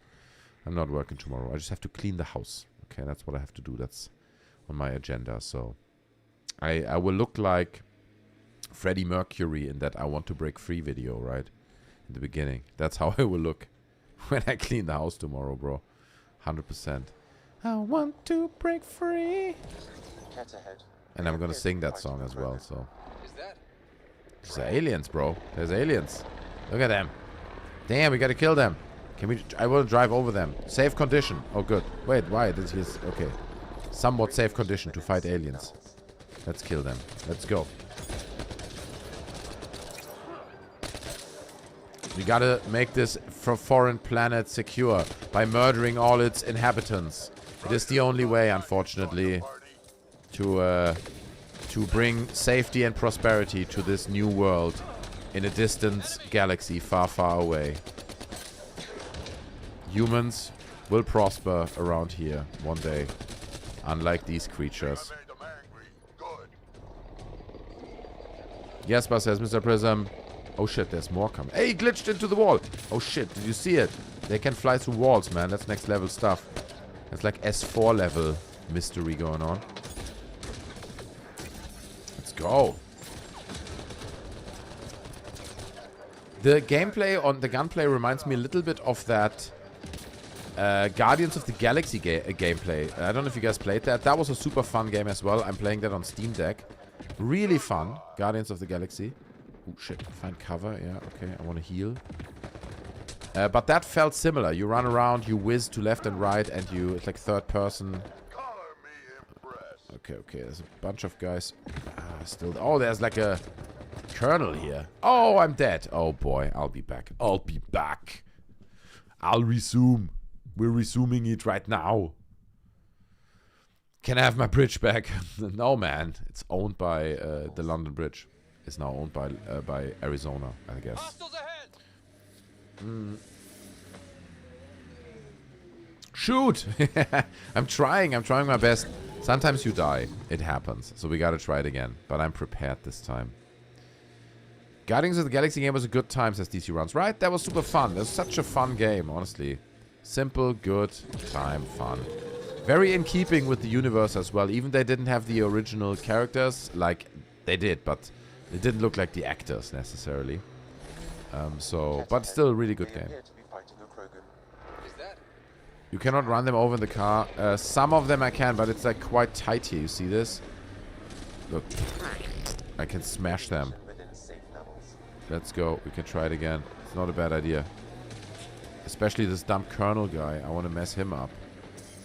Let's go, let's go. Come on. He's right there. He can't be overrun, look. I can't run him over. I have to kill him manually, the old-fashioned way.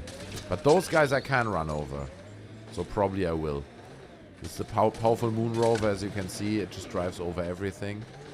Which is kind of fun. So we're going to drive over all these idiots, crush them. These goons. Also weird Halo Infinite vibes at times I'm getting from this game, to be honest. Which also came after this, right? Halo Infinite came long after this. Look, they just don't die. Why do they not die? Okay, let's go out and slaughter them, bro. I have enough of this car driving. It is ridiculous. Let's get it on. Oh, wait, you have to talk to this guy. Oh, I wanted to murder him. Right, okay, that was a mistake. Oh, I think oh, there's a few more. There's more coming. Let's go.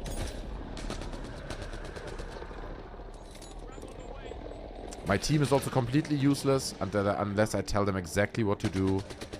It is not happening. They are not helping. Let's go, dude. It's messing me up. Okay, okay, it's all good. It's under control. 1,000,000 pounds of torque, lol. It farted. It did look like it. Oh shit, Korra's down. I gotta save Korra over here. Okay, she's sexy, so we definitely want to make sure she stays on board. And even if she wouldn't be sexy, I would still do it. Okay, because I'm just like a good leader. You have to be a good leader, a role model, really. I'm aspiring to be like Jean-Luc Picard. This is what I want to be. Just like a good leader that everyone looks up to. Including the aliens. Okay, I think we got it. Brr.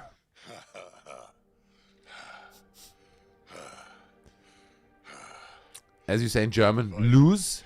Nobody says lose. What is... That's not a German word. I don't think. Jacobin. You can't run them over the car. No, I tried. It doesn't work. The 6-wheel ATV is so good. I want one in real life. That'd be so good, right? Like, you can cross over anything. That'd be the best. Oh, I have to make a decision.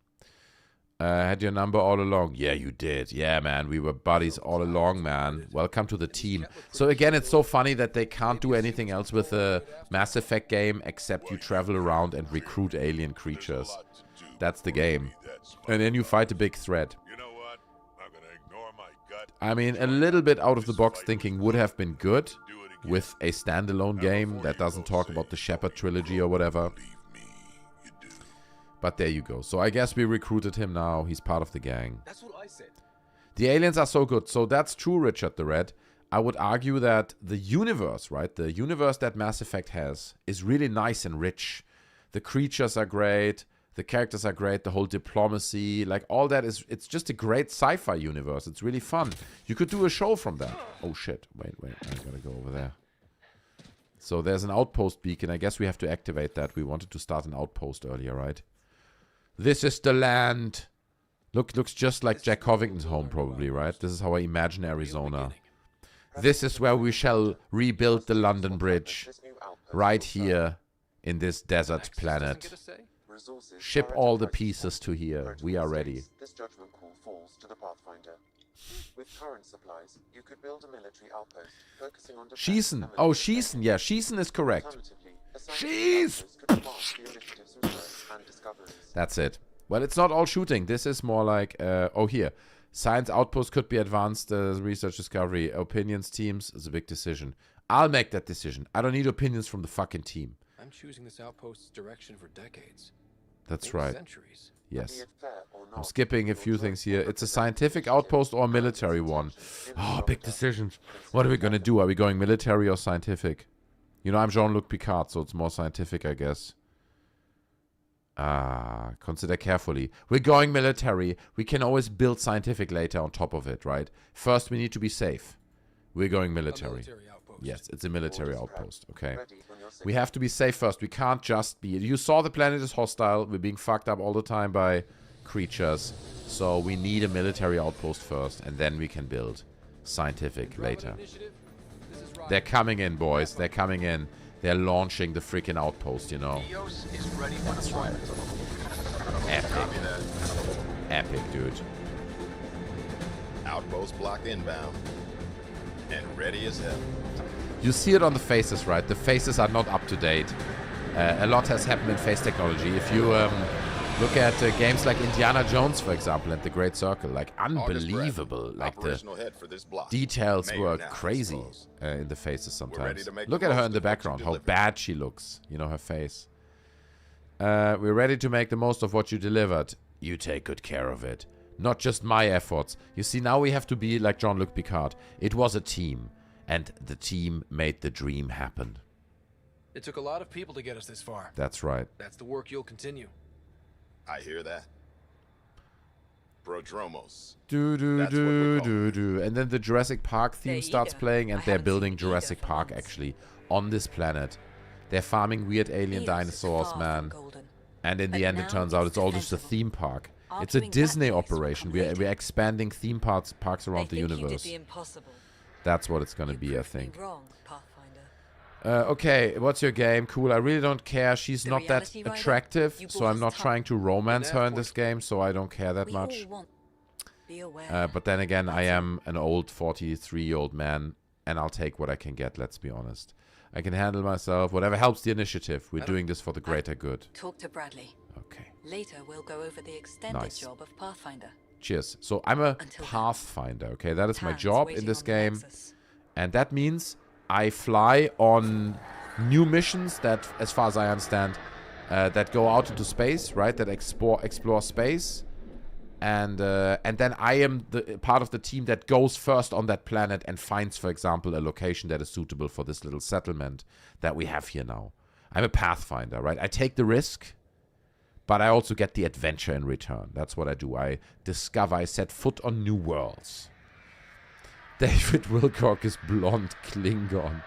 Dude, I swear to God, now I wanna Photoshop the Klingon pattern on David Wilcock's forehead, okay? You know what? I'm gonna put this right now into my notes for the stream on Thursday, because that I will do. Not right now, but we will do this on Thursday. This is a great idea.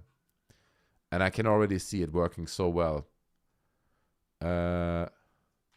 Photoshop Klingon forehead on Wilcock. There you go. Okay, it's in the notes now. That means it will happen. Sorry, the game was small there for a second. And when I tap out, that happens. Your gun barrel's too short for accurate distance targets. Dude, it's in the future. Like, everything has changed. We don't need... Oh, is there fall damage? I hope not. We don't need these kinds of things anymore, like long barrels or whatnot. It's all different now. Or whatever. I don't know much about guns. Yeah, but it's true. It's not a sniper rifle. It is more like an assault rifle, short distance, next 50, 60, 80 meters in front of you. That's what this rifle is. So here, I guess, is the settlement we've spawned now.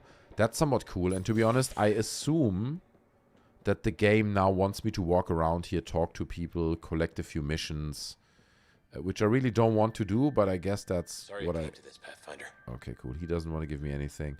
It is nice, though, right? Like, it has a certain cool aesthetic. Like, all kind of temporary, brought in container-like structures that you can just assemble to kind of have some form of civilization on the planet. Your gun barrel is too short, and then schießen! Look, the truth is I barely speak German these days. I barely speak German. Not really.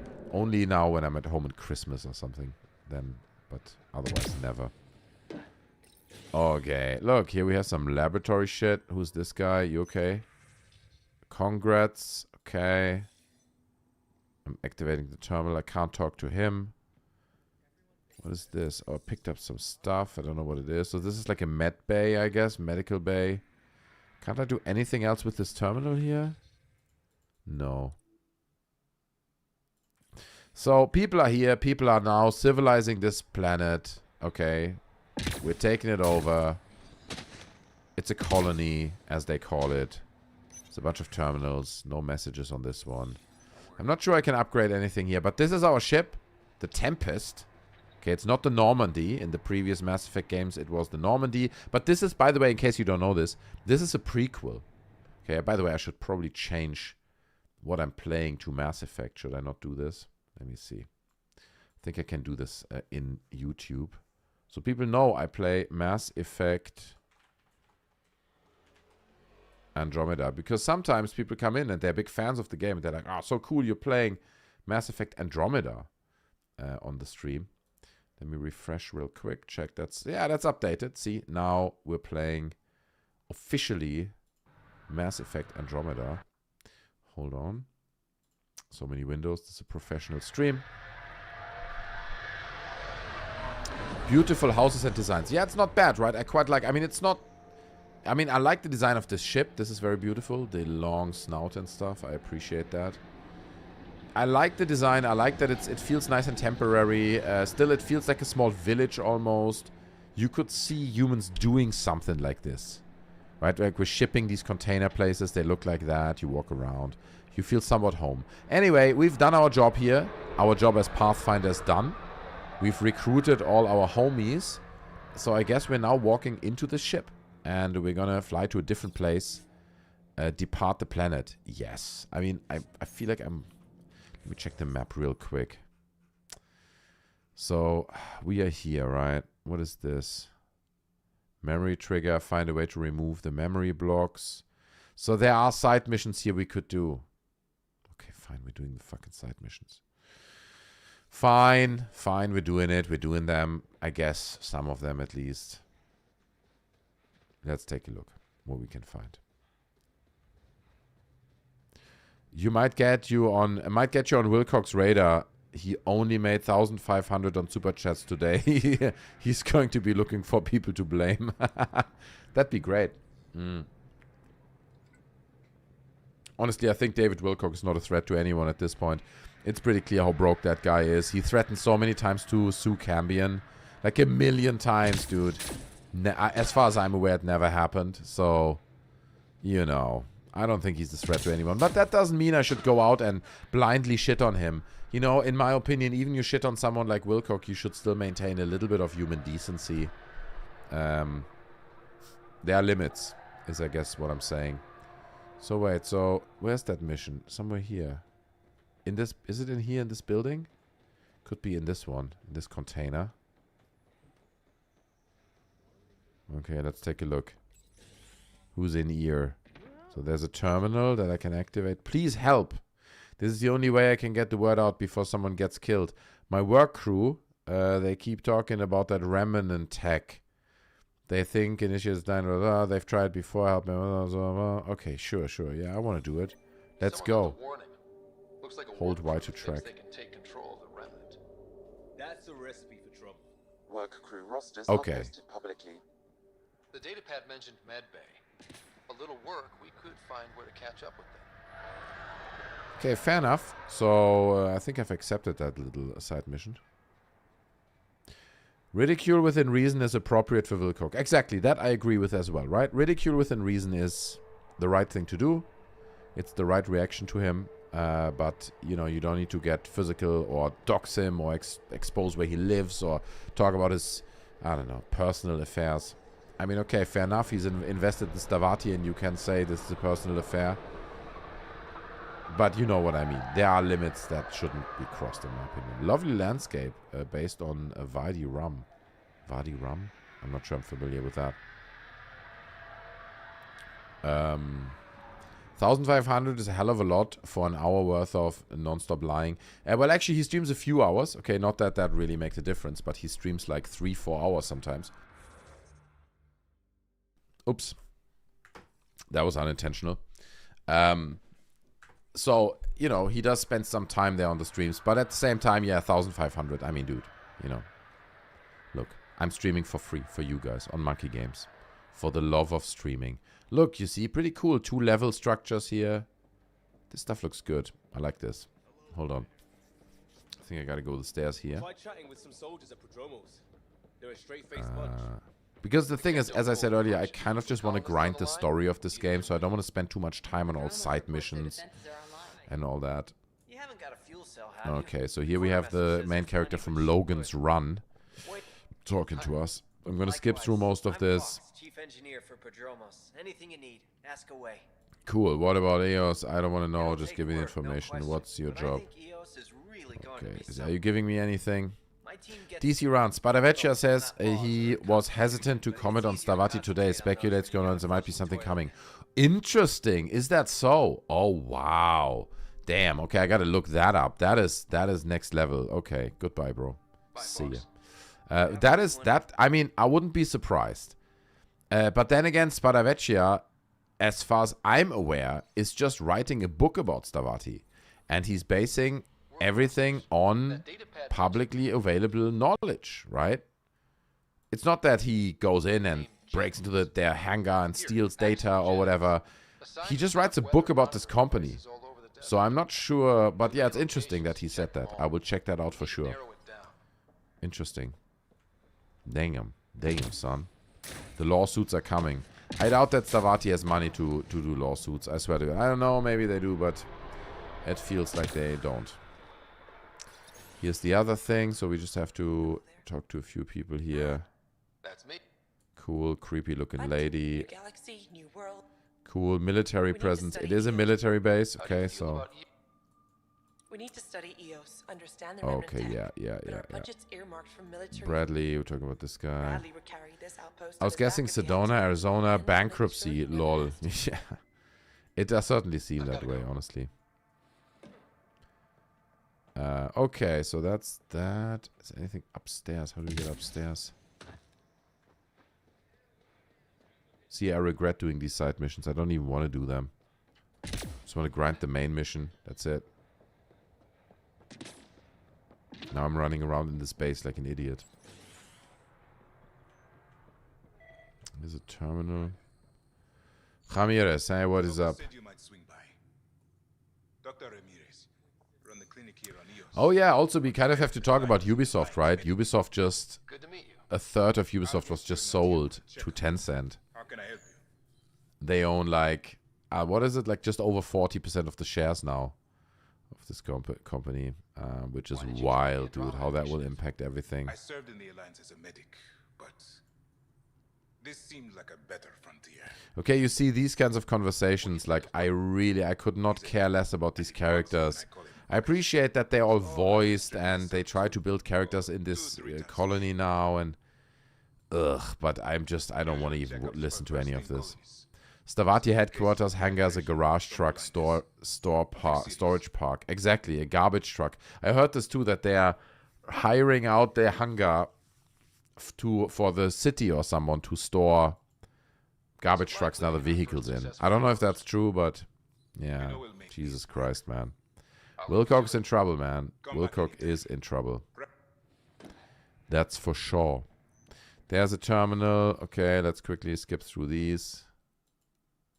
Case note. Some case notes there. Alright, alright. We still haven't touched this terminal. What? What? I'll leave you to it. It's the marker doesn't go away. What do I have to do? Do I have to scan it? Maybe I have to scan it. Oh yeah, I have to scan it. Okay. Wounds caused by a remnant. That datapad said the work crew tried Okay, so that helped us. Sand particles were removed from the wound. I think there's an update on the Stavati HQ. Is that so? Uh-oh. It sounds like we're gonna have a Stavati and Wilcock segment on Thursday's stream then. I will look into it. 3D printed child toy is a prototype spacecraft, lol. Yeah, that's the thing. That's all they have, right? Like little printed models of fantasy planes. Like a little kid. Look, Mom, what I built. It's a plane. Oh, well done. That's beautiful. You know.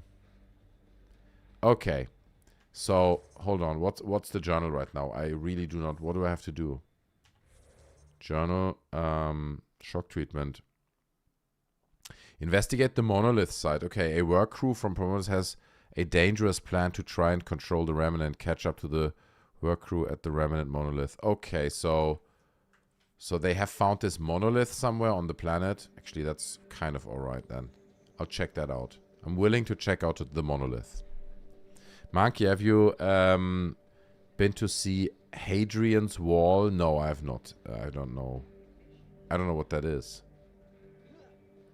You need to help me and explain me what that is. Where's my vehicle? There is this. Vehicle is somewhere there. Let's go. Oh, there it is. Oh, okay. Need to drive over there. I think it's a little bit further away. Let's go.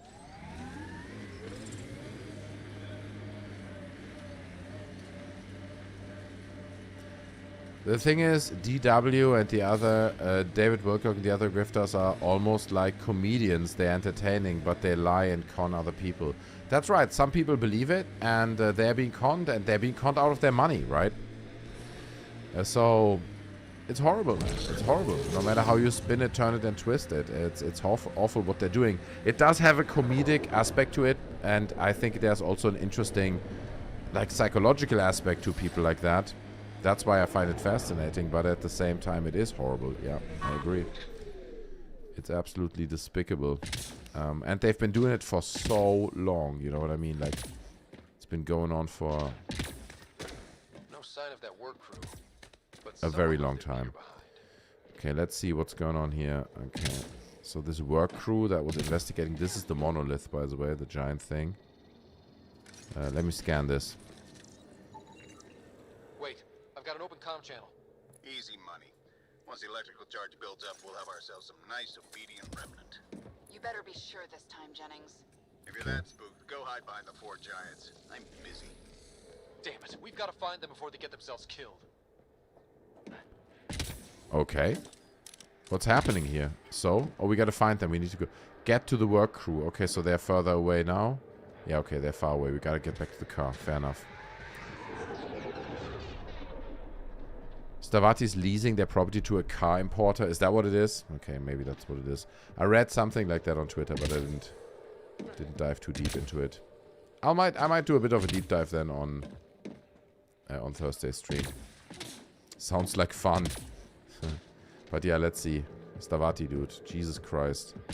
What a company, you know. I can understand why people like Spadavecchia want to write a book about it. It's a super fascinating story. It really is. Okay, it's this way, so we're gonna cross across the mountain here. Somewhere here. Okay, nothing can stop us.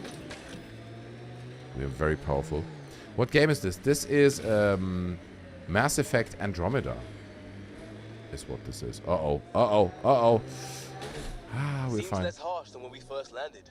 Yeah, we're fine. Maybe I'm just getting used to it. Our people came a long way. Nothing here will stop them. The sky is beautiful in its own way. It is beautiful, yeah. It's a beautiful planet. So yeah, we are... oh, what do we have here? Aliens. I think we have to kill them. It's our job. We're pathfinders. We have to kill anything that's alien, okay? All alien life has to die. That's our mission. Kill the alien life, roll over it with a car, make it go away. It is our planet now. That is actually somewhat true. So it's getting out and messing up their day. Let's go, dude. What are you doing? That's right. You don't know what you're doing. So obviously we have to colonize the planet. All wildlife has to die. All previous inhabitants have to die. That is it. There is no peaceful solution here. It is impossible. Okay. Oh, lithium. We did all this killing for a bit of lithium. You know how important these rare earths are, so we'll take those. Look, there's a bit of a pad there, data pad. Discovered the ruins. Okay, they talk about some ruins. The person who left this behind, she was part of the first wave of colonists, wasn't she? The probability is high. This researcher may have left data pads at other remnant sites. Cool, as well. so that's cool. Tracers help with the aim. Tracers, well, tracer bullets show the where the bullet flies, no? The tracer bullet is like, you see like a line in the sky, no? That's what I thought tracer bullets are, but I might be wrong. What do I know? This is the future. It's all lasers anyway, okay? We're just killing aliens with lasers at this point.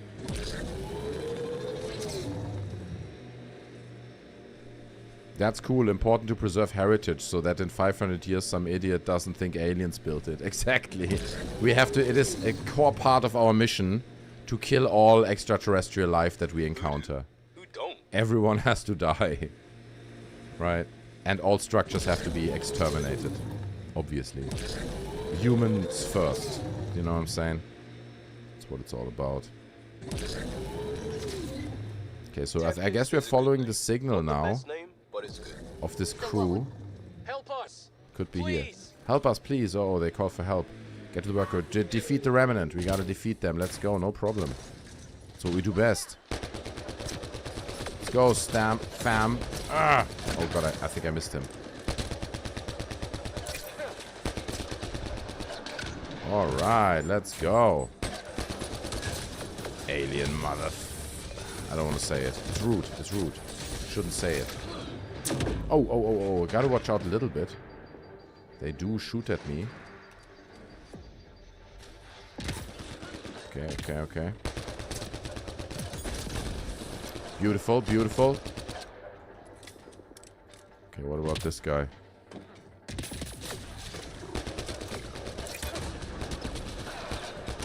Another one there. Almost there. A nullifier. Alright, sounds like a Pokemon. Looks like one too, actually. They are not... I mean, if this is a combat robot, it's not very efficient, bro, because it doesn't move.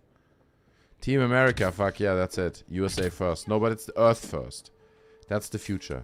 Earth first. Screw other planets. We're the best planet. Okay, picking that up.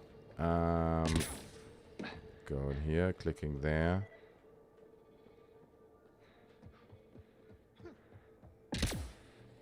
Huh. Okay, what do I have to do here now? Speak to the survivor. Okay, where is the survivor? Where is he? Is that the survivor? I think that's her. The initiative worker. Yes, can you stop, please? I need to speak to you. There. Thank God. Oh. You found us. I triggered the conversation and she's down there now. We're talking... I guess we're talking across this distance now. What did it try to do? Yeah, sure. Let's go home now. You guys can go home. Level up. Okay, we leveled up. This is great. I need to pee again. This is what beer does to me. That's why I don't drink beer so much. Because I have to pee even more on other streams. This is more of a shooter than the original trilogy, or is it just me, says DC Runs? I haven't played enough to say this. I mean, obviously, especially the first one, right? Mass Effect 1 was like a proper... It felt like a proper RPG. This doesn't really have these elements. I mean, I just leveled up, so... I guess I can go somewhere in here now. And my skills, right? I get skill points. Combat, bionics. You can upgrade a bit, but you have this pretty much in every single game. So you're upgrading your skill trees. I don't even care what I'm upgrading here, to be honest. Confirm, sure. Yeah, that's cool. Combat. I've already upgraded some of this. I'm upgrading a lot of stuff here. Barricade, turbocharge. Maybe, that sounds good. Upgrading pistols. No, not pistols. Flag cannon, barricade. Whatever, man. I'm just pressing things. Assault rifles. That I want to upgrade. Now I've run out of points, obviously. But that's fine. We'll get more later. Yeah, we are confirming all that. That's good. Vanguard. I just don't give a fuck. It does have a little bit of like a depth in terms of the skills that you put onto the different, you know, abilities. But I just don't care. I don't care. I just want to grind through the story, see the aliens, the planets. That's all I want. But I have to really pee. It's urgent. It's an urgent situation. So I'll leave you guys with this amazing screen. Glitched, says Jesper. Oh, lucky that let you continue the conversation. I expected you just... No, that's the thing. Often these games, Mass Effect and stuff, they glitch out, but the game just continues. I have to piss real quick. I'll be back. I'm sorry. Oh.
We're back. Thank you for waiting. I appreciate it. I feel much better now. Somewhat relieved. But we're still on this alien planet. So let's figure this out. What do we have to do now? I think we completed this mission. Uh-oh, shit. My life support is low. Where's my car? This is bad. Quick, quick. We need to get the car. I'm dying. Basically. Quick, quick. Let's get out of here. But we're fine. We made it. Okay. They should have done a sequel to Team America, to be honest. That would have been fun, I agree. I like that film. Very, also like just that they used the puppets and stuff. I mean, unbelievable. Unthinkable now, to be honest, in the time we're living in. Watching this, after not playing Mass Effect Andromeda for a year, I might pick it up again and play it again soon. Yeah, why not, right? Like, sometimes it's so much fun to pick up an old game and play it another time. What's up with this guy, bro? Why is he following me? What do you want? What do you want, fam? Do you want to talk to me? Are you okay? What's up, Bree? Okay, I don't know what he wants. Alright, we're getting back into the thing. Let's see what we have to do now. Journal is here. Missions. Okay, some relationship missions. Priority ops. Let's just do that. First strike. Better beginning. What is that? Speak with on Nexus. These are all on Nexus. There's one here. Speak at the Pathfinder. Okay, fine. Yeah, let's talk. Let's do that one then. That's on this planet, so I kind of want to finish that mission before we move on. We should get a Jeremy Corbell puppet, like a cute little one. People always want me to do like Jeremy Corbell merch and stuff, and I can't do that. That's his name, you know. I'm infringing on his copyright there. I must return to the mission area. What are you talking about, bro? Okay, fine. Uh-oh. I have been returned to the mission area, I guess. Life support failing. Seek safety immediately. Uh-oh. My life support is failing. First outpost. It must mean something to you. Oh boy. Why is it failing? That's not good. Trying to figure this out. Why is my life support failing? If I slow it down? No. With space you can even jump. Okay, I didn't even know this. I'm just driving towards my mission marker now. I don't know what's going on. It could be that I die any second. You could do interview the Corbell puppets. Oh, I could do interviews with like a hand puppet, you mean? Dude, I'm gonna look like a psychopath. I'm not sure that's what I want. More than I already do, let's be honest. Mr. Prism is back. I'm not sure you were gone, but he is here now, so I appreciate that. Smash like everyone, by the way, okay? And if you're enjoying the stream, you can still consider sending a super chat. That's not unthinkable, okay? On a gaming stream, I know. What am I saying? It's crazy. But it's Sunday night. Look, I'm working for you guys. Entertaining you guys. Drinking beer and doing all the hard work. So I'm not dying. Even my life support is low. I guess I'm slowly dying. Look, my health bar on the right hand is slightly decreasing.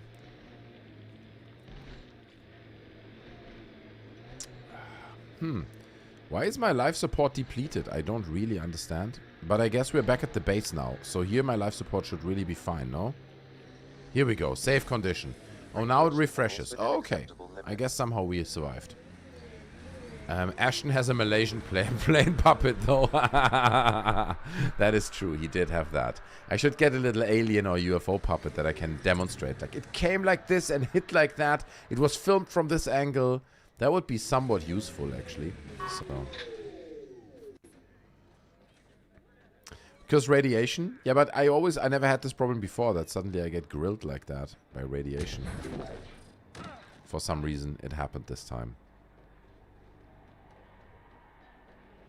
Alright, okay, so let's just follow this marker then. We're leaving the planet, ladies and gentlemen. I had enough of this Tatooine-esque kind of desert shit. We're moving forward into a different sphere. I'm entering our plane. The Tempest. We're departing the planet, yes. That's what we're doing. All clear. Space, the final frontier. A visual aid for science. That's it. Richard the Red says, you are very good at interviews, Monkey. The Ashton Forbes one was good. That's in part because it was spontaneous. I did know quite a bit about his stuff. And I was already a bottle of wine in, so I was drunk and I didn't really care. I'm not very good at interviews, but I'm practicing. I'm learning my lessons, you know. That's fantastic. And yeah, I'll do more in the future for sure. Whatever's cool, man. We're adventurers. Yeah, sure. We're skipping all this, so they try to build rapport here with the characters that we just picked up. Look, we're a crew, we're family, we're going on this adventure. It's going to be great. What do we need? We need to work hard, okay? We need to work hard, that's what he says. Okay. So everyone's leaving, cool, we got the gang on board. Augmentations are rare materials that can be added to some blueprints. Okay, I press escape to know more. I don't want to learn all this, I just want to be stronger. Okay, anyway, I'm following the marker. It is somewhere over here. We're going down. We call this the research room. The mic chat was good too. You're natural. You guys, stop it. Stop it. I'm trying, you know. It is new territory for me. I'm obviously not a trained journalist or someone who knows how to conduct interviews. But, you know, I somewhat enjoy it, so it's good stuff. I just have to be thoughtful. Like, if you get someone on like Dr. Stephen Greer, oh, look at this. This is pretty cool, no? Look, this bridge. Look, so here we are. This is the horrible desert planet that we just walked on. We didn't like it. Bah, bad desert planet. So what we will do is we will no, not activate the scanner. System view. Anomaly detected. It detected an anomaly. So there's a whole bunch of planets here. What is on this one? I get like exclamation marks on these, but I don't know what they are. I mean, let's go. I mean, I guess we can scan them and then we'll find out. Let's go to this planet.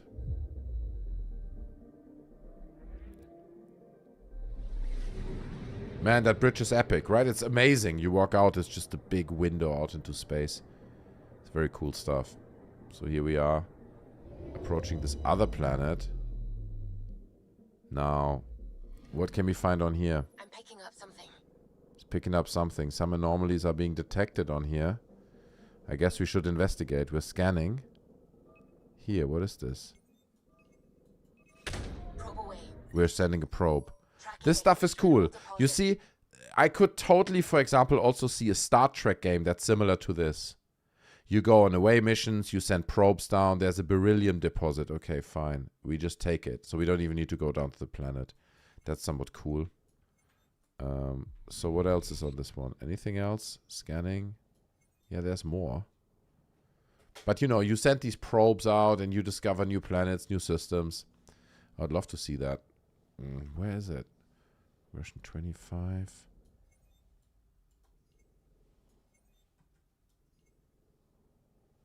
a bit strange, these markers. Something here?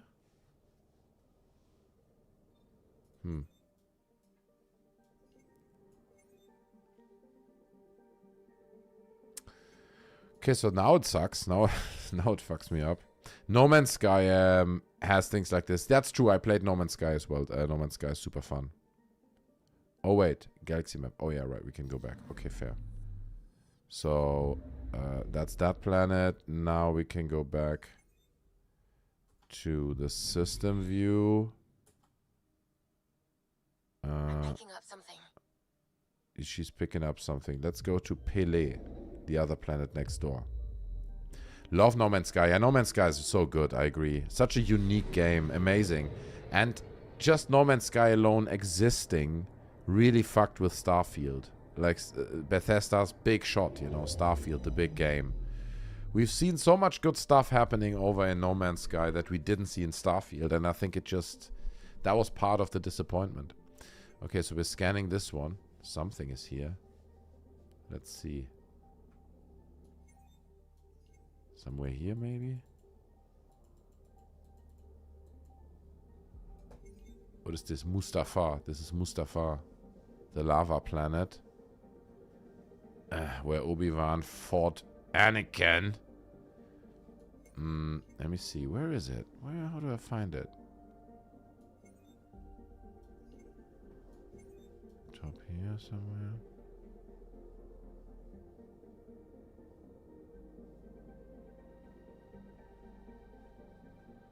Where is the thing? I'm trying to understand what this interface is telling me, right? But it's really not easy. Like these little red dots that move seem to point into different directions all the time. Can hide the UI now.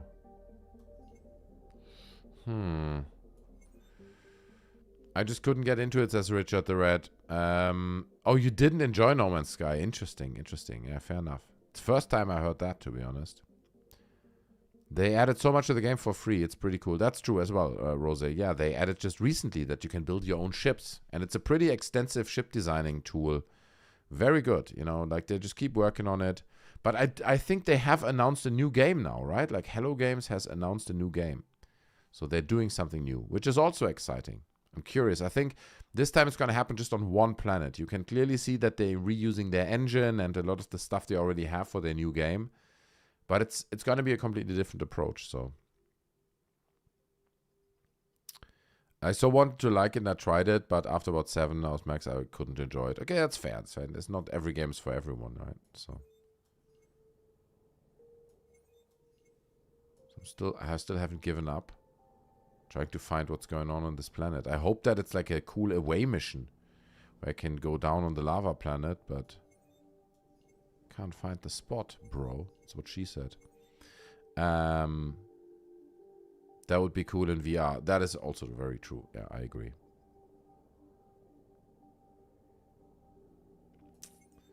Gnome Man Sky, the Corbella Pferd. God damn it. Truck flip, nice one. I can't for the life of myself find what's going on this planet. Okay, so there are some anomalies detected. Activate scanner. Let me see the anomaly. Where's the anomaly? Here's the anomaly. Deploying probe. Tracking a huge mineral deposit.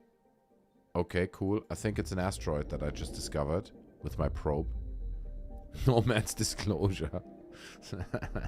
Truth is out there. Look at this. Look, these animations are also super pretty, right? This is cool stuff. I still hate that you can't fly your own spaceship by yourself in Mass Effect. You know, that I can't just travel around freely. Because I kind of want to do that. But sure, let's get the iron. We got the iron deposit here. I think that's all it was, really. Okay, oh wait, so we got this going on. So we need to go over here. First strike next. So we're traveling a bit. We're traveling through space. Strap in there, fasten your seatbelts, lean back, enjoy the ride. Those things. What I like about No Man's Sky is that if you get lost, you feel truly lost. That is true. You get that fear of not being able to find your way back, particularly in underground caves. It's exciting. I know what you mean, Rose. It's true. Because it's so big and so vast and also so random. Right? It's not that someone carefully designed each level. So I know exactly what you mean.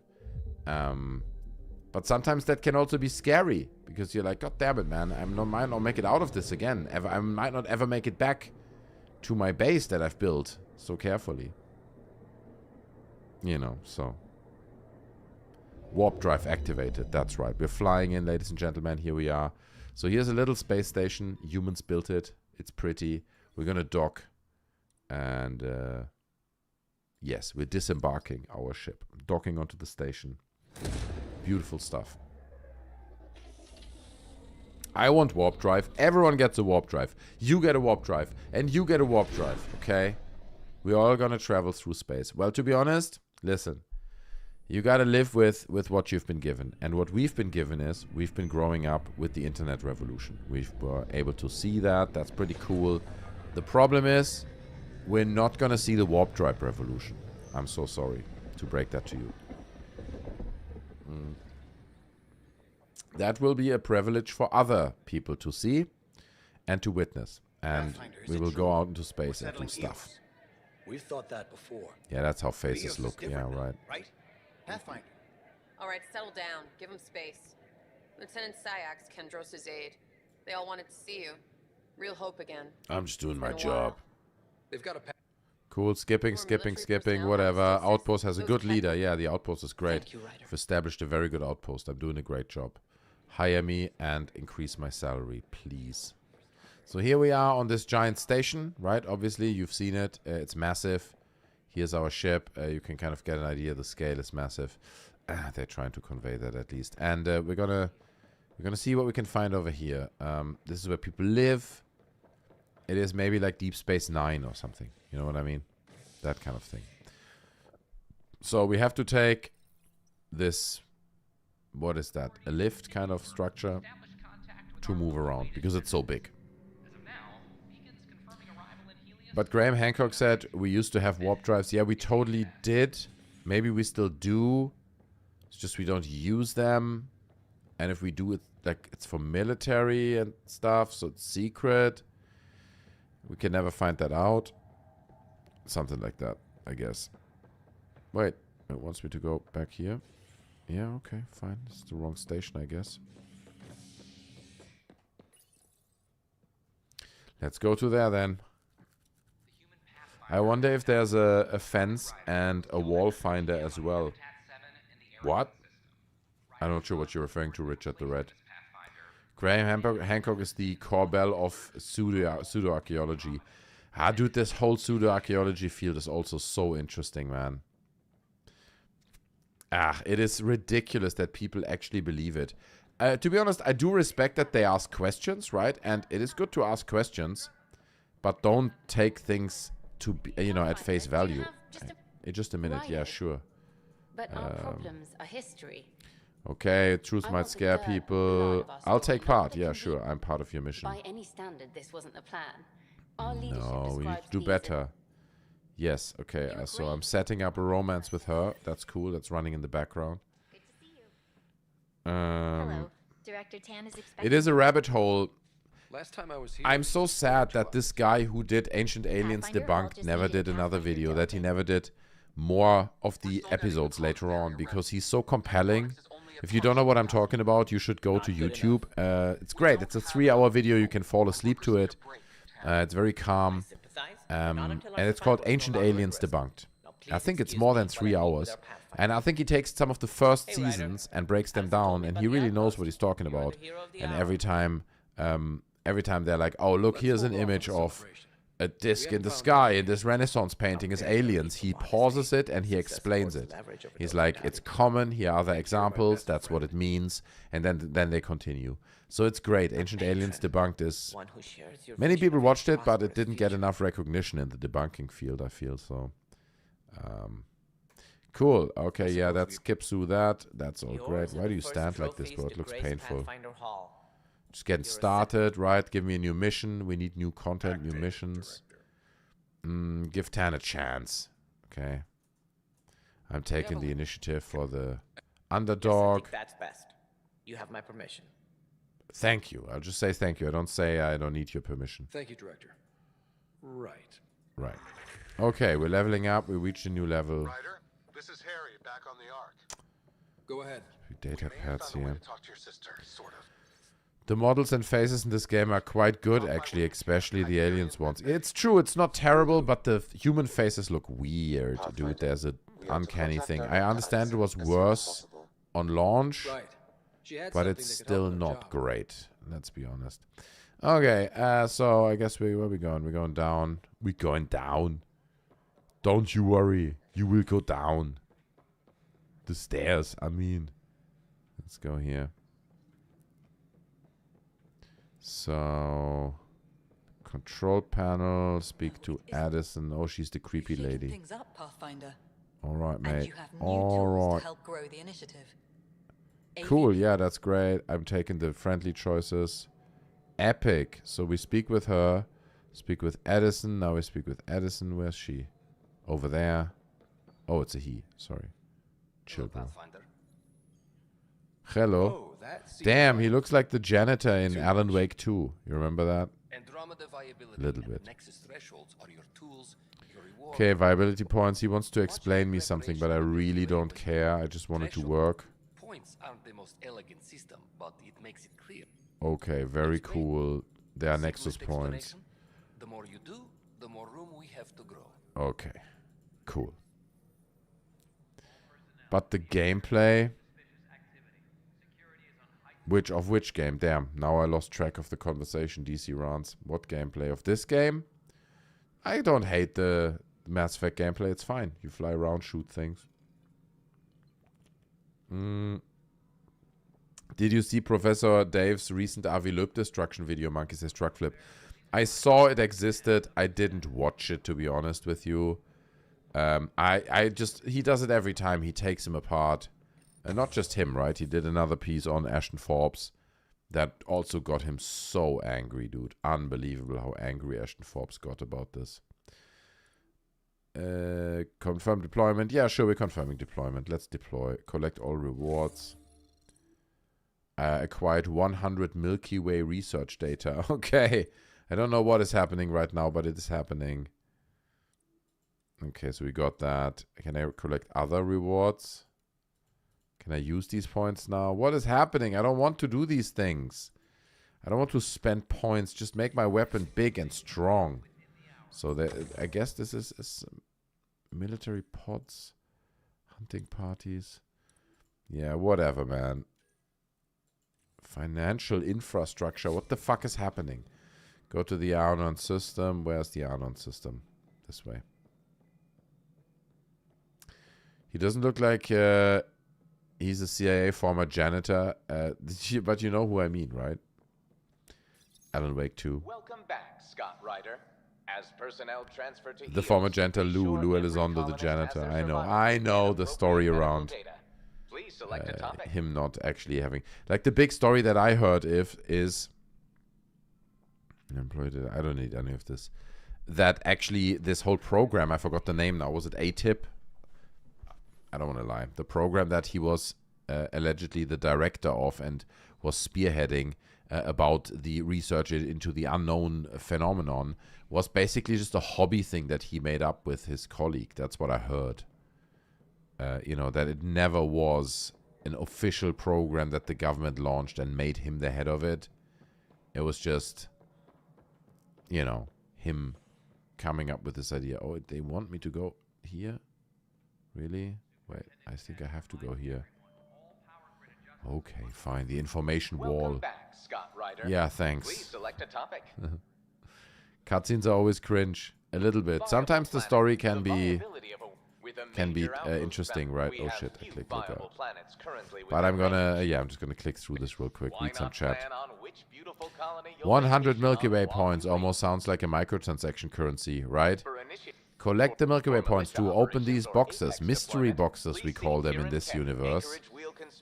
It will give you unique items. It's an EA game, remember?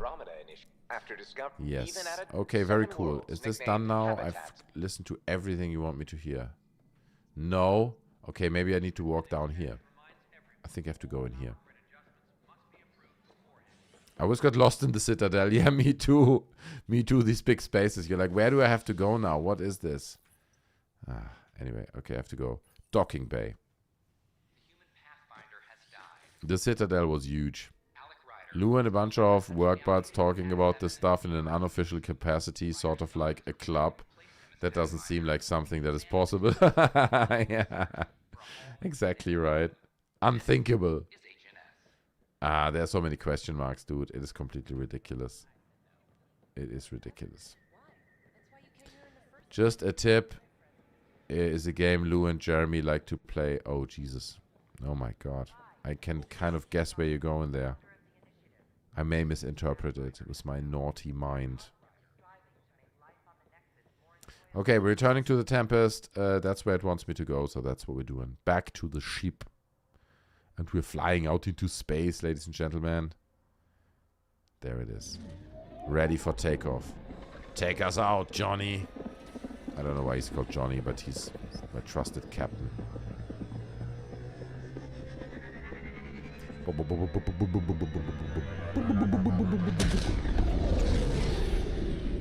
I like these cutscenes though. Like this kind of stuff is cool.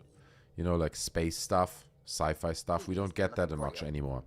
Okay, so I mean, this is like a pre-version of the Citadel, basically, right?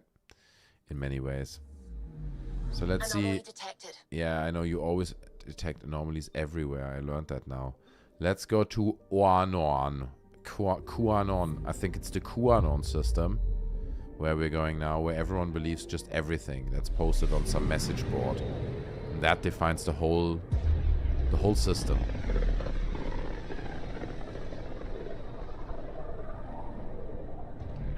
Had to do it. Almost sounds like a chopper. Make corrections. Sam, are you on this? Collision is imminent. The collision is imminent. Uh-oh, it's an emergency. No. Oh my god, what is it? It's a giant ship. It's the Klingons. Is it Klingons? Is it the Borg? Predators. Cat ships. A dozen. No, more. Oh my god, guys. We're in trouble. We're in deep trouble. Look at this.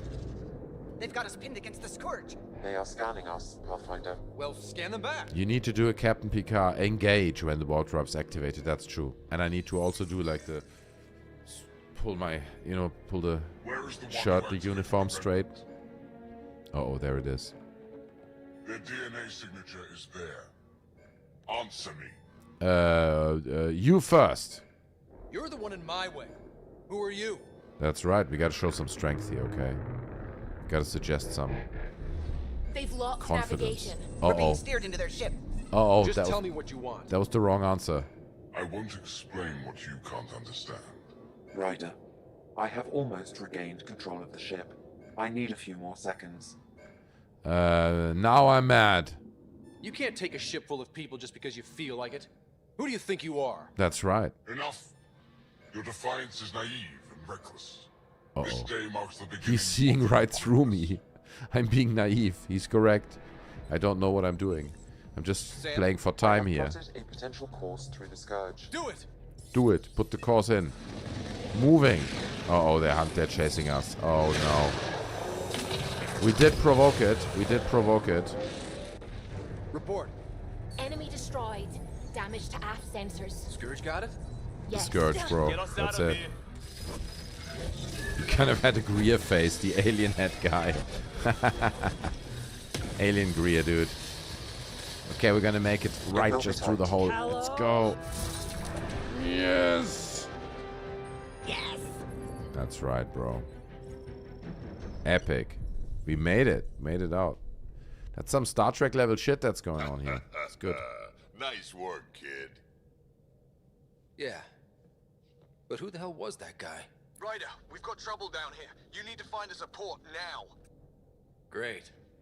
Where'd we Quality end up bad anyway? guy, true. Sensors are damaged, but I think we're at the vault's coordinates. You think? Gil, give it what you can. We're setting down. Alright, we're going in, boys. We're setting down. It's cool, it's cool. Even you can't control the spaceship in the game, which annoys me a little bit. I think it would add something to it. To just be able to fly through space, do a few skirmishes, you know, fight some pirates. And then land yourself in an animation. It would help the game. But it kind of works like this as well.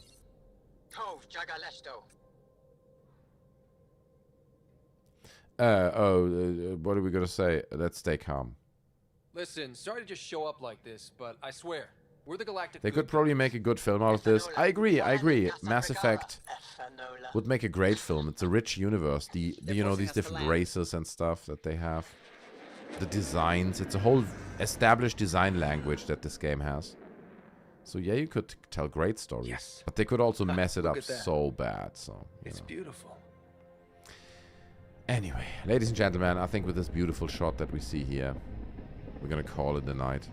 It's been my pleasure serving you one more time. It is very late. I kind of forgot the time. It's 1:30 in the middle of the night now. So I'm gonna try to catch some Z's, as they say. Please, you're not really going out. But I appreciate you guys joining me on this little adventure. You know, a little bit of Call of Duty, a little bit of Mass Effect.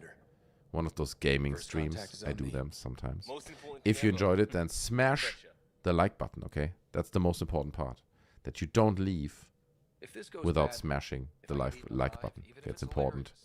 We're gonna end this obviously now because there will be a save point, I assume, in a brief second, and that's where I continue next time. I'm gonna try to finish this game. You know, I'm curious to see where it goes, if there's more happening. But let's see. Jesper says bye. Yeah, I will end it in a second, but not yet. Not yet. And we're back on Thursday, obviously, right? Official show, Midweek Madness. It's gonna happen. I just finished my bottle of beer as well, so that is a perfect match. Roland, thanks. I appreciate it that you're hanging out here, man. Absolute legend. Different stream, obviously, different channel. All video games over here. Bit less serious. Is the other channel serious? Probably not. God, I haven't seen these creatures before. This is a new race. I was gonna say, like, it's such a shame that all the races we already know from the previous games. But here we talk to the Angara. Okay, so there's the Angara. Now I have to make decisions, okay. Uh-oh. Oh god, I thought the game just crashed. What do I have to do? Follow closely. Follow do closely. Not try to explore the city or interact with anyone. Okay. Efra's guards will use force if necessary. Understood. Is it okay to ask you questions? Okay. So they're very strict. They're like, don't follow closely, don't talk to anyone. If you're the governor, don't engage, don't look at anyone. Well, that should be fine, right? I should be able to save here. Can I save here? I don't know. Save game. It'll be fine. It would have saved by now. I trust the system. Anyway, good times, gang. Rock on, Maki. I appreciate it. Bucho, thanks you guys for watching. I really appreciate it. I see you next time. Thursday latest. Take care of yourselves. And I'm out. Until then, bye.